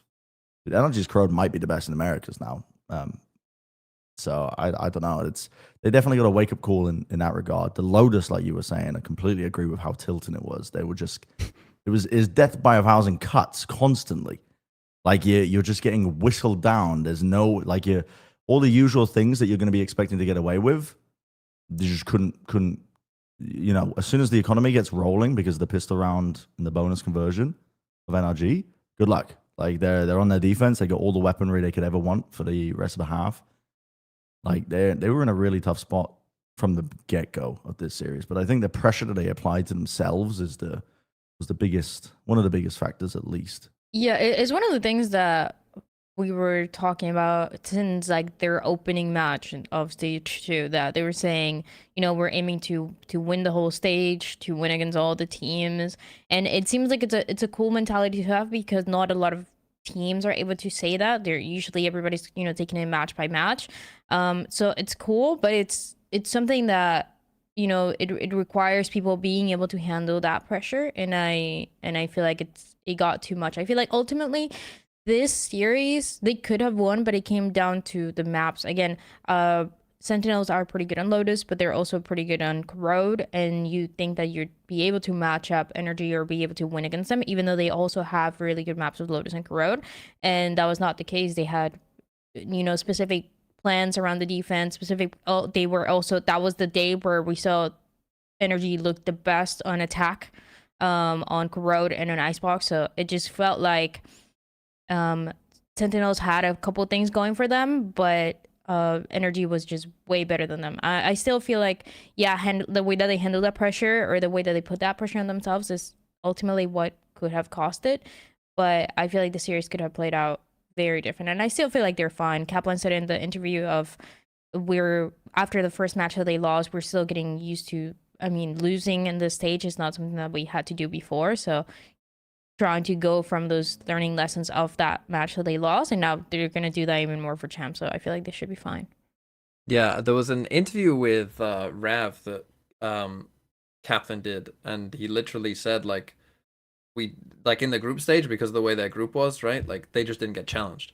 Like they literally didn't get challenged, right? Like week 1 they played against G2 with Baby in his first game, right? So even it was the weakest version of G2 probably that we've seen all year, right? And then And then the rest of the group, obviously the C9 game, well, C9 didn't really even turn up for that game either. So, like, and then the other 3 teams, just weren't a challenge. So he was talking about that, and I think I think this could be good for them. I think this could be good for them as a bit of a wake up call of like, oh shit, like we got a lot to do. We did get challenged and we got found out. And I personally think that going to champs, could say they've got a slightly favorable first matchup, right, against the Giants, who are, not an experienced team on a big stage, right? The stage, the pressure of that situation might get to them a little bit, right? Whereas Sen are probably going to go in, knowing exactly what they're going to do and all of that. They got Paper Rex in their group. That's not great, but I do think that this is a setup for them. Personally, I'm not worried. To answer my own question, like I'm not that worried about Sen. I think that they'll get out of this group, and I think we might see a Sen like we've seen in the past tournaments where, they might eventually get to the playoffs where they are playing against, a G2, a Paper Rex, and they can't quite manage it. That's kind of where they've been, so far this year. That might happen again. But in terms of like I don't think they'll have a disaster. I don't think that they'll. I mean, clip this, and fucking tell me when they go out 2-0. Get ready for this one. Do you think I Paper don't Rex think and that they'll have Sen a get out of disaster. that group? I trust them. I mean, Paper Rex. If Paper Rex Yeah. don't make it out of the group, I'd be Well, yeah. fucking shocked. I would say they're the 2 favorites. Yeah. But yeah, they should be next favored. Yeah, should be next I favored. think that's fair. I think that group could have been a lot worse, for sure. Yeah. And I do agree with what you're saying. I think it's good to get these losses early. Like there's nothing worse than going up against this Lotus in champs. Like when you actually like can't be losing the games. At least they've already qualified for champs. And at the same time, like I do think that John's calling after the first map and kind of during the first map was really lackluster as well. And that's more just like him trying to figure out how to play against the Odin, and maybe at the same time he's like a little bit tilted. I think that's good to have as well, to just be like, dude, I don't want to do that again. I need to just like mentally reset and just make sure I'm in a good place if that ever happens again. So it is one of those, and it does sound like cope, but it's good to lose in this game. It's like one of the best ways to work out your weaknesses. And I think it's like you're saying, the only map they got tested on is 2G on Sunset right before this, really. And I think that's the map that they won against NRG. So I think that kind of shows that they when it is close and they do have stuff to look back on, that they can come into these games and win it. So I'm not crazy down just because I feel like it was such a good performance from NRG and G2. Yeah. Anyone else for any more on Sentinels, the most popular team in VCT? We want to broaden this out a bit anymore, Bren? I think they've got. There's a lot of teams where you put their you can see the traits of them and what gets them wins. Sentinels are like one of the most general teams I can think of, where they've got shooters, they've got a good caller. Their map pool's pretty good in terms of like having, at this point as well, with Icebox being out, who knows with the Abyss going back in. But I think you can look forward to watching them in champs. They're not a team that I would like say they have a weak spot. You know what I'm saying? Sure. Like a glaring weakness that you might cause them hiccups. If anything, Bren, it might just be the pressure. Question? Are Sentinels a gatekeeper team for teams that can win internationals? At this point, yeah. Wait, what? I get what you mean. mean. Are they the gatekeeper team of like, if you're better than Sen, you can win champs? Yeah, I think they might be. Oh. I think they might be that team. I think they test all the That's qualities fair. that you need to be a great team. I think that's a great question because, yeah, I think if you can beat Sen, you're probably going to make top 4 champs. That's where I would pin them currently. And whether or not Sen can level up themselves and actually go beyond that, maybe. But I think Unlock their own gate. Yeah, unlock their chakras, whatever the fuck it is. I don't know, but yeah, maybe they can get something going. They definitely have the qualities to win. It's just about how much pressure they put on themselves to do it, and whether they fall to their own expectations. Because typically, I think that's it. This team is so hungry to win and lift a trophy again. Like this entire year has been driven with that goal of just lifting trophies because they had that it's not a flash in the pan. They were genuinely really good in Madrid, but weren't able to get it going. The closest they really came to it was in that year. I mean, 2024 was a blur to me. Was it? Yep. They need to unlock all of these at some point. I understand. I see. I speak. I love. I do. I feel. I am. They need to get to I am in the feet. So how they get there, I don't know. But do you start with I am, or do you maybe you do? start with I understand? Maybe you do. Maybe they haven't even got past the first chakra, and that's the problem. What? Maybe that's the issue for them. Kurt, you seem like a knower of this stuff. Why would I know anything about this? I just googled it. I will say one imagine thing we as start well. at the bottom, though. Go ahead. Not to do with any of this. But if Sentinels got a top 4 this year, I personally would call this year a success for them, because I would look at this as, and again, I think there's a lot of teams that wouldn't, because I know that they're hunting for a trophy and stuff like that. But I think this has been the hardest year ever to stay consistent, and they've been one of the few teams to stay consistent. There's only been about 6 of them throughout the year, and so I think that from that personally, that's pretty good if they got like a top You think 4. so? But I think I'm also in like the only 10% that would think that. Yeah, Yeah, because I would say this year it's- 2024 was the hardest year to Copers. be consistent. Sure. Really? This has had Yeah. way more map changes. Way more meta changes. Didn't we have the same amount of map changes and we had less time to prep between events? We never had 2 There was less out. time to prep. There was less time to Yeah. prep. Yeah. We never But- had like the 2 out, and then we got an extra additional one this time. Yeah, no, as well. this is fucked up. Yeah, It's a hard year This to be is a consistent. silly change. Yes, yeah, okay. We were in a Because very well, the reason meta I- change wise, going from Teo to not Teo is quite a Huge. Yeah. The Dark trouble is, concept. it's still fresh in mind that they came 4th in champs last year. Because I remember speaking to the team after, like, just in the back. people were halls, quite and I was down like, on them going into champs as well. Yeah, Mhm. yeah, they were. People didn't expect them to do particularly well, but like I said, they've got all the qualities and what it takes to win. It's just these tiny little differences that happen in the course of events. Like genuinely, sometimes it can be, did all 5 of you wake up and have a nice breakfast on the day, and you were in a good mood, and the other team didn't? Like genuinely, it can come down to that at these international events. It sounds stupid as fuck to say that out loud, but that can be the case sometimes. That can be a difference maker. But Bren, yeah, I want you in the fucking canteen of the hotel or whatever the fuck, and giving Just like ruining the live day of many tweets, players. updates of like, I'm looking at Second's breakfast. It looks fucking delicious. Oh, Aspas, It's looking good. He's gone for the bacon and eggs. Don't recommend that. Yeah. It's I think though that they will be, because Sliggy, I said the exact same thing to them in the halls when they got 4th place at champs. I said Yeah. you're disappointed now, but you're gonna look back at this and you're gonna be proud on this. But I think what that has materialized into this year is they are so driven to lift the trophy, because Yeah. they haven't even had the you know, Yeah, the I mean, help you of want in to improve. 2024 they lifted Madrid, but this they haven't lifted any, and they know that Sure. they have the caliber and qualities to lift the trophy, so they are hungry for it, which can be your worst enemy at these Yeah, events. yeah. It really Yeah, can. it goes back to what Celsius was saying. Just the way that he was saying it was crazy. Is, you know, we have to win the stage, or it's gonna be a disappointment. And it's not only a disappointment for the fans; it's a disappointment for us and the things that we're Yeah. expecting. Like, we have to win. There's basically no other option. Yeah, God, that just reminds me of a football quote of Alex Ferguson talking about how he got to a certain point of being like, the wins were nothing, and the losses hurt, and I got to a point where winning just didn't feel a thing, Oh, damn. but the losses meant so much That's more. called dopamine addiction. You should get off TikTok.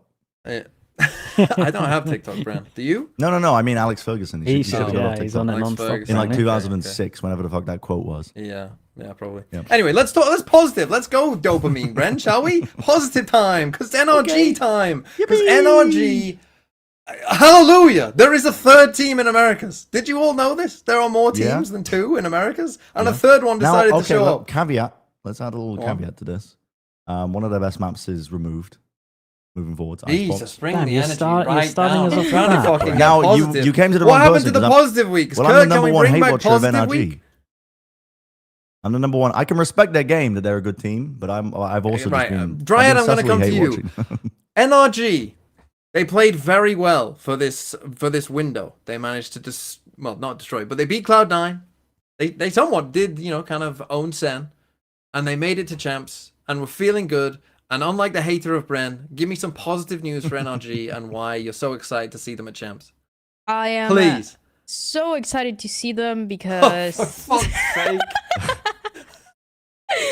it's like when you're doing an essay in school and you just Word start filling. wasting a few Question, words. yeah. Yeah, you're just like word Hitting the filling, word get the count. word count. I can genuinely give you some exciting stuff. There that we you go. Should be happy for. I think that their attack side calling is overplayed a little bit as a narrative. It really shows up on Bind and Sunset, and they have time to work on those maps. because they've got their spot to champs. They've got time to work on that. They know that's a massive weak spot for them, so they can work on that. I think that they know that as a glaring weakness. I don't think it shows as much nearly on the other maps. Maybe Ascent it does, because Ascent they haven't played it much, and their attack side has been carried by them winning pistols and whatnot on that. But yeah, I think they've got that going for them. They know exactly what to work on, but their defense is enough to carry them Defense. through in a Let's lot of talk shit, man. defense. That's the whole They- side that they they're really- defense. their Tell defense me win about their rates defense. is unbelievable. I mean, they Thank call you. themselves the Iron Wall in their scrims because they know when we get to defense, we're just gonna win, and it shows. I don't know if this is just the Bonkar effect in terms of him coming in with a lot of preparation. One of the narratives that we were talking about in the green room that was really funny, that Josh was like, yeah, I'm going to run with this on Plat Chat, and then he realized he wasn't on Plat Chat, was like, actually, they've just taken all of Mike's HD's prep from the beginning of stage, and they're just using his defensive setups because he was the defensive coach at some point for them, and they're just using it, and it's just like, no, it's all us guys, but that kind of takes away credit from the team as it stands, so I don't like that narrative, and I'm glad Josh isn't here. So we've got that going for them. But yeah, the defense setups are unbelievable. I think you can always tell the sign of a team that's done a lot of good prep work in terms of how well put together the defensive setups are and how many layers they're adding into it. But it's the fact that they are thinking about like the economy as well, getting an op into Matter's hands to set them up, and Odin for Brock as well to cut out specific angles. Their Lotus defense looks horrific to play into. Genuinely, when they get this double Odin setup, it looks disgusting. It looks horrible.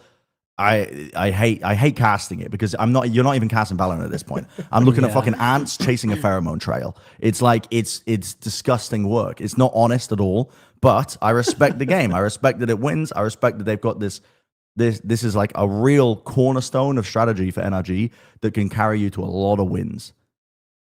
And no one will be used to it either. I really like that a lot of things that they said towards the beginning of the stage finally manifested into these wins, because they were saying like, yeah, we're winning all of the scrims, we look insane in practice, like our defense is really good, our attack is really good. Ethan has been getting better in the calling, and I'm glad that we're finally able to see what they meant, because a lot of teams are like, yeah, we're doing great in scrims, but it never really manifests into that. So that is something that Bonkar was mentioning even on the last match that they played, just saying that there's still a few things that they need to show in the matches, but it's something that took time, and then they're more and more comfortable showing it. The defense is really good because he was saying that, you know, everybody has a very clear understanding, which is clear, of how they want to play it. It's a bit more individual, where they just know what they're doing. They're doing it pretty good every single time, and then they move next. And yeah, I think that's very true for the attack sides, if anything. The one where you do see that it has some issues, I feel like Bind was pretty concerning, but everything else is just that they're able to find a way. And I don't think you can blame, because a lot of people go and blame Ethan for his calling, but I just don't think that it all falls down to him. Like on Bind, for example, when they were going for that A hit pretty much every single round, even if they were slowing it down at the beginning. I don't know if it's a lack of ideas that they got the chance to practice, but I don't think it, like, whatever it is not completely Ethan's fault for the calling that he's doing. I feel like he just takes a lot of blame, and he even tweeted of saying that he let the team down, and I just don't think that's the case. I think this is a great team that's going to look even better going to champs. So I agree with a fair amount that's been said for sure, but I think you guys are being like a little down as well. I think you can be way more positive. Positive! I saw Positivity. so much good stuff from them. We're finally seeing the hype from Bonkar. I'm looking at G2 Bind, and he's making this calling look like shit. He is making their calling look like shit. I'm seeing fakes over towards long B from G2 into back pivot over towards A. They're doing that every single time, and I'm seeing the rotates from NRG back over towards A, ready for it. They're so ready for it. They had the best read. There was the best anti we've ever seen of G2. Is it good for G2 because they get this early? They know what one of their weaknesses is, for sure, but is it incredible that no one had done this before and that NRG had managed to do it? I think that's really, really good. The calling from G2 looked just as bad as the calling from NRG, or like on attack, and that's been like their worst map from calling. You stick with the calling. NRG's calling on Lotus especially, I'm complimenting the mid-rounding like 3 times. I've never done that with Ethan. It's normally just like we're grouping and we're sending it. His mid-rounding on this was like, at some points it looked like it was a masterclass. I'm looking at him just manipulating the rotates, and he's going everywhere. Like it felt very comfy for him. And at the same time, Brook's about to put himself in the Hall of Fame. He's going to be joining the YZs, the Summon FCs for getting the Bucky nerfed as well. YZ got the Judge nerf. Brook's going to solo get the Odin nerf. He's an absolute fucking blessing to this game because we finally get this gun to get nerfed because it's so fucking broken and it's shit to watch. But finally, the people that are high up in Riot are going to be watching it and they're going to go, well, this sucks to watch. Like, why is this still like this in the game? So it's incredible. Put him in the Hall of Fame. I hope he uses it every single round, and I hope it gets nerfed. And it's just great. And I love what they're doing. I think Bonkar's done great work, and especially to help Ethan's calling, like giving them all the set strats and stuff. It is a little easy to anti for sure, but it's such good work to focus on his calling. Look at NRG from 2024. You would never thought it'd be able to. The calling be as good as it is now. Yeah. Especially in like Lotus. Let's and Corrupt's fucking nice. go. That's what I was looking for. Yeah. What we were Right looking there. Let's go, NRG. Clap it up. We Let's love go. positivity. Positivity. Exactly. There we go. Also, I would just say though as well. What we just did. Pause. Andre, you go. I think, yeah, I know the Odin is annoying and people don't really love seeing that. People definitely don't love playing against it. But just saying that Brock is only good because he's playing with the Odin is a bit criminal. He is an insane. Yo, That wasn't to you. That was to people saying that. okay. The ultimate Brock hater right there, TMP. No, fuck God, bro. that's crazy. Fuck bro.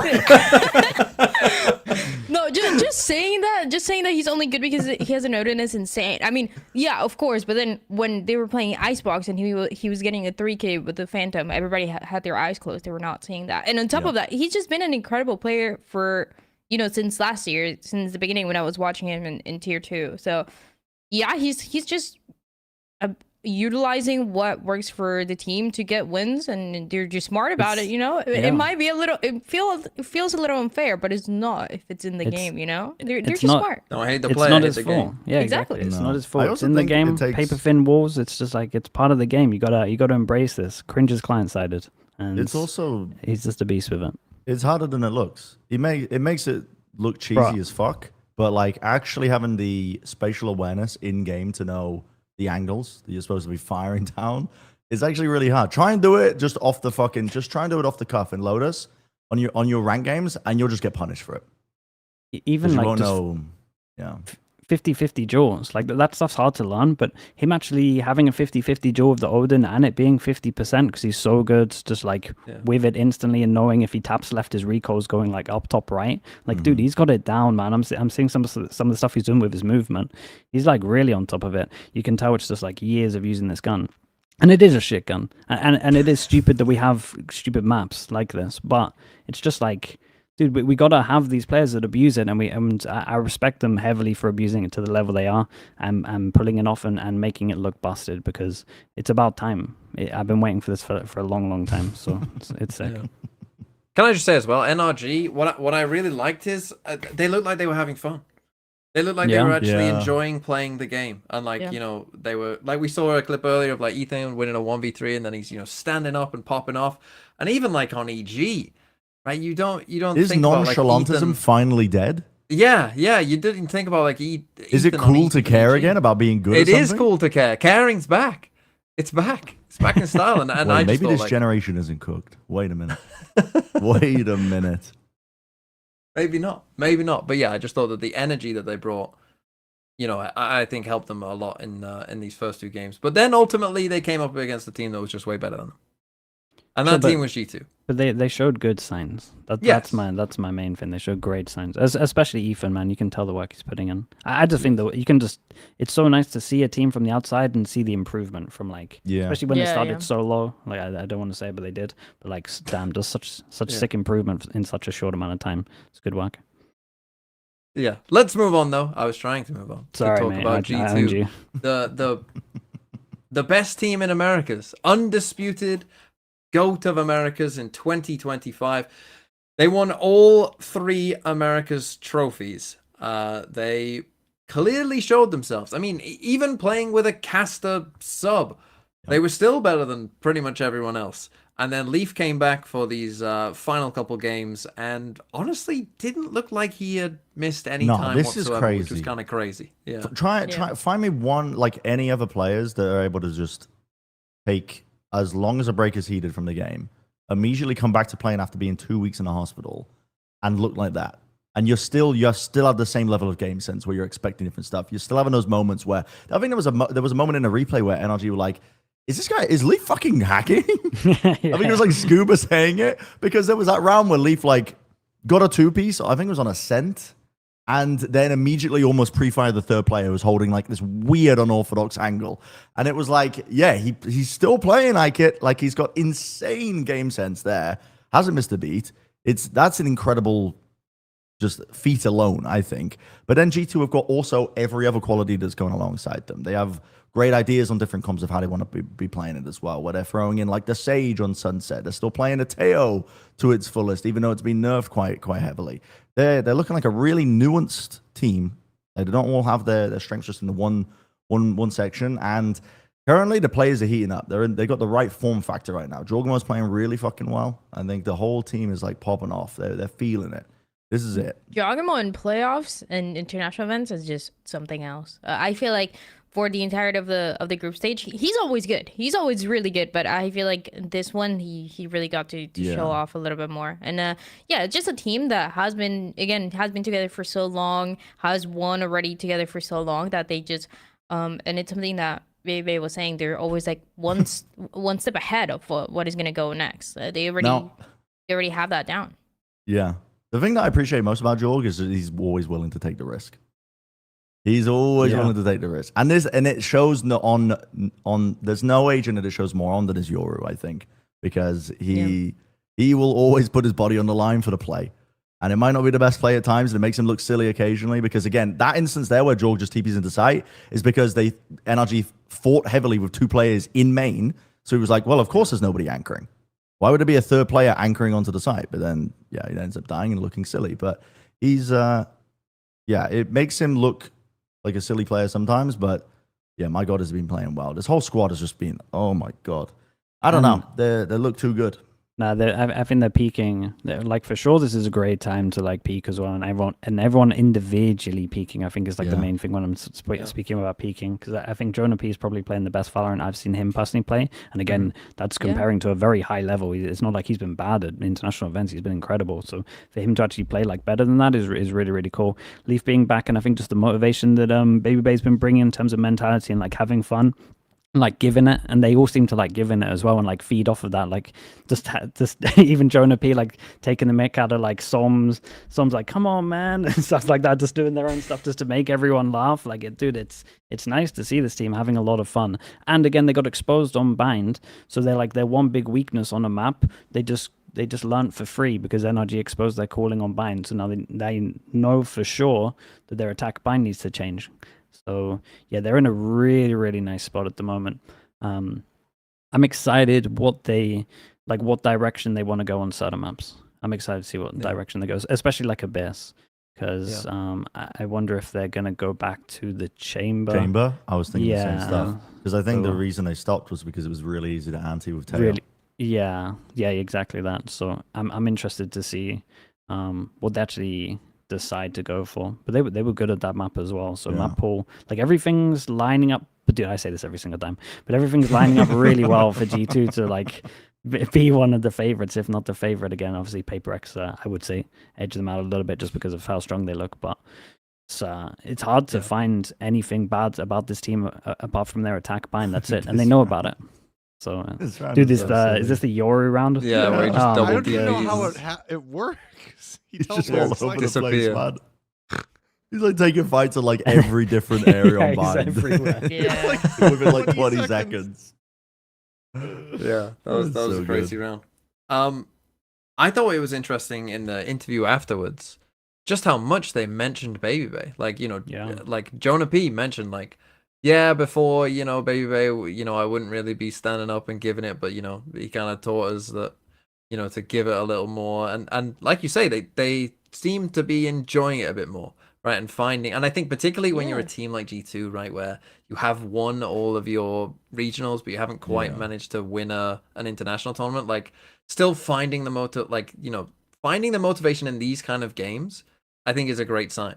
Right, like if they're finding the motivation and finding like the joy in playing like these games, that they aren't just gonna take like maybe because there is a chance that you take a group stage game and champs kind of as like a formality because you think, well, we're just better than this team, and then you end up losing, and then it's like, oh fuck, we're out of the tournament or whatever. Yeah. And I just don't see that happening. I think that they're in such a good spot, as you said, Sliggy, to go super far. It's interesting. We asked the Pacific people, the Paper Rex, Sliggy, you kind of mentioned the Paper Rex, you'd slightly put them above. I do want to ask Dryad and Bren, would you put G2 as your favorites? Are they your favorites for champs?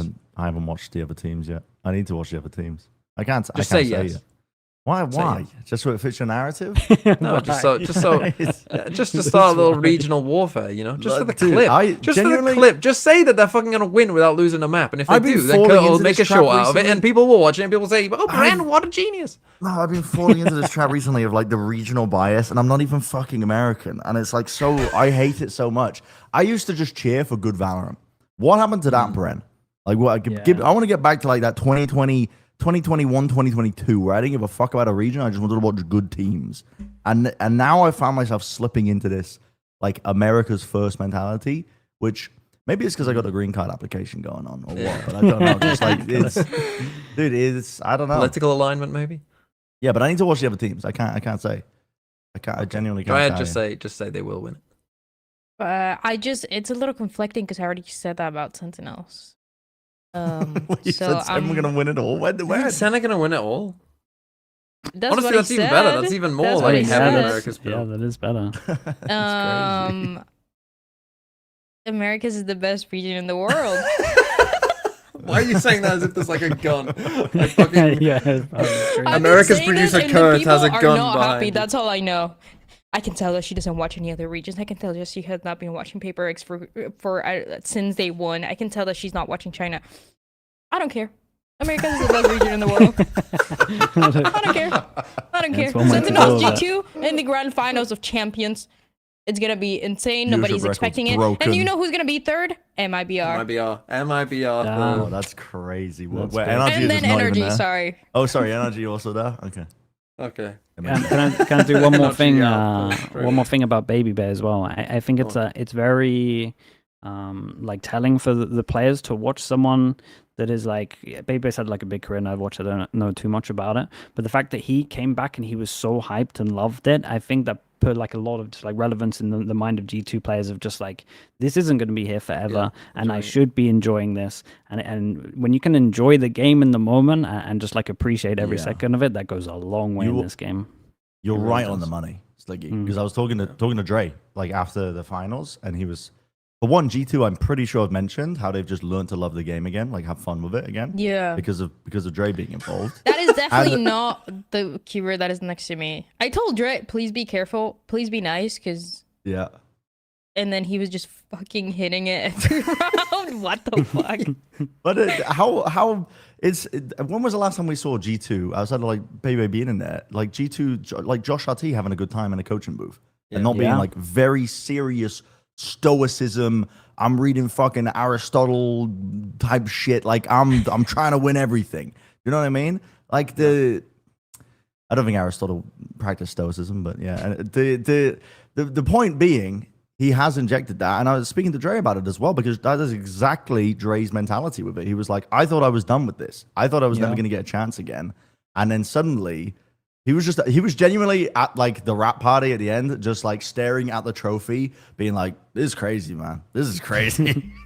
This is crazy. Just kept saying it over and over again. It's just embracing the moment, isn't it? It really is. And like everyone who goes into this stuff is like a massive competitor as well. So like when those years are done, or you believe they done, it must be so surreal to come back and actually like be able to live it again. I think it looks so. It's definitely infectious. a dream, like for him. It's so cool, and I love that. It was kind of a joke. Like we all knew that he was good, but everybody was kind of joking, like, "Oh, it's a caster." But I feel like the vibes that he was able to bring to the team, and the reason why he's getting praised so much by them, it's something that nobody else, I think, would have been able to bring. And it's just, I feel like that is a little bit of that experience of him winning and losing throughout his career, like understanding that at the end of the day, you just need to enjoy the game, and you just need to live in the moment. So just the fact that he changed the way that the team works, and people were standing up, we're yelling at the other team, we're like getting hyped up, we're hyping each other up. and that's something that never happened before. Is such a cool thing to leave as Bebe is not gonna be, or if he doesn't play with them anymore. It's just an impact that is gonna keep going for such a long time. It's really nice to see. Yeah, everyone always says like just trust the process, but honestly, like enjoying the process when you can get a team that does that, my goodness, that shit's unbelievable. So yeah, it's super happy for just all of them that they get to kind of have that mentality. It's sick. Yeah. So G2, they're going to champs and will be one of the favorites. But we got the group stage draw. It was an interesting group stage draw. At one point, Sentinels got fucking moved around like a fucking Rubik's Cube to find what group they were going to be in. It was like, so it got a bit crazy and a bit chaotic. But eventually we got the groups. Kurt, I don't know if you want to show on screen the groups for people to see. So there is Group A. Paper Rex are playing July. Giants are playing against Sen. Yeah, do we want to just go through the next one? Yeah, okay, cool. We'll go just go to the next one. Yeah, sure. Billy, play it. Dude, Kurt's drunk. You okay? I mean, this whole show, he's been on the edge, I think, ever since the mishap at the start. What are you even talking about? Maybe it's because your voice in our ears. I mean, they can't hear it, but your voice in our ears is like that of a crazed man trapped down a well. Anyway,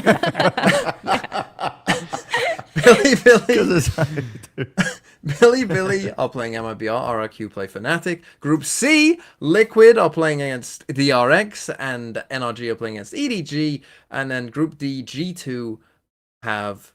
Are you gonna try and make me work this out? G2 have got Heretics. I remember that. And in their group is DRGT1. Thank you, DRGT1. Now, I would say looking at those groups, there isn't necessarily like a pure group of death. Not sure if you can remember last year, but Gen.G's group, I remember, had like 3 very heavy hitters. Yeah, no, in that it. was fucked up. Yeah, we don't seem to have any of those this time. Are there any teams that you feel particularly like they got a great draw, they're going to be fine? Or any teams that you're like, oh shit, they're in maybe more trouble than I... It might be Group hard. D looks pretty hard. Like with Which one? G2 Heretics, if Heretics have an upswing in their performance, DRG and T1, if T1 have an upswing in their performance, because they're playing pretty well, right? It looks like a tough group. Am I crazy? I thought the same when I saw This is it. a tough group. Yeah, I agree. I think this might not that I think if you have to question if there's a group of death, then there isn't one. But I do think this is the toughest group. This, and then I would say Group C, then Group A, then Group B. I think Fnatic have lucked out a little bit, to be honest, with their group. I feel like they're in a good, for how badly they messed up. I think they're in a in a good spot. But obviously That's they where have the champ MIBR points, is, right? Yes, MIBR. Yeah, That's when MIBR is come it- out is with it the antis on G-Line? pistols. Everything's I Do believe you not think RRQ could be Fnatic though? Oh, I think RRQ probably will be Fnatic, but I think there that I would favor Fnatic over the other 3. Yeah, they could have got The a other worse 2. draw, that's for sure. Yeah, I mean they should be probably beating RRQ as well. It's like a 50-50. So I personally quite like Team Liquid's chances in their group, to be honest. I know you said Group C, it's like it's not easy. I do think against, yeah, should be favored against DRX, and then I mean it depends somewhat on EDG, right? What EDG kind of turns up. But EDG in general, like let's be real, they haven't been that great for a good while. yeah. It's the name value group. This is name value group for sure. Because EDG, it's like God knows, God knows how they're gonna look. I don't really know. And then NRG maybe map dependent as well. I'm just super down, dude. Liquid DRX. I hope we get an Abyss, man. To start off and getting like 2 of the best Abyss teams in the world historically. I know the map hasn't been out for too long, but it should be a banger. I think Paper Rex in Group A got a. I mean, Paper Rex in any group, but then again, there were groups potentially because the seeding was kind of all over the place, right? You've got Heretics are a 4 seed, Sen are a 3 seed. The seeding really was kind of all over the place. I think that as a group for Paper Rex, Sen kind of coming in maybe a bit shaky as well. I think At the beginning, I thought we were gonna have the Paper XCDG Classic for the millionth Yeah, time. that's what it was initially, wasn't it? Yeah, And it's yeah. like, they robbed us. They robbed us of the game that always happens. So maybe that means EDG will go through because it has to happen at some point. It has to happen. It does have to happen. Okay, are we done? Any more for any more? Any comments? No, we got one more No. segment, don't we? Well, we got one more segment. You're right, Bren. Yeah. It's the most important segment of the week. It's Wyatt's Weekly Award. Yeah. Executive decision this week. The award, it's going to the Lake Travis U6 2011 Fall Soccer Champions, baby. They held it down for Texas. You know what I'm saying? Goals only. Big goals. Won the grand finals. Fuck you talking about? Does that mean we don't have to do one? Because Wyatt's just giving it out. Have we ever ran that before? Have they ever won it before? I'm pretty sure we ran that one before. Well, I'll tell you what we do- could give it to. Go on. Anyone who buys the new Plat Chat merch gets to win the Wyatt's Weekly Award this week. Hey, listen, get your orders in. Hey, from the website, get the merch plug up. There it is, Plat Chat Valorant merch. Anybody who buys it gets the Plat Chat. You get a little award too. The little drawing, actually, it's so cute. But it also, wait, Kurt, can you go to the hoodie? It was killing me that, you know, they do like a default model. She thinks she's so fucking cool. She's so fucking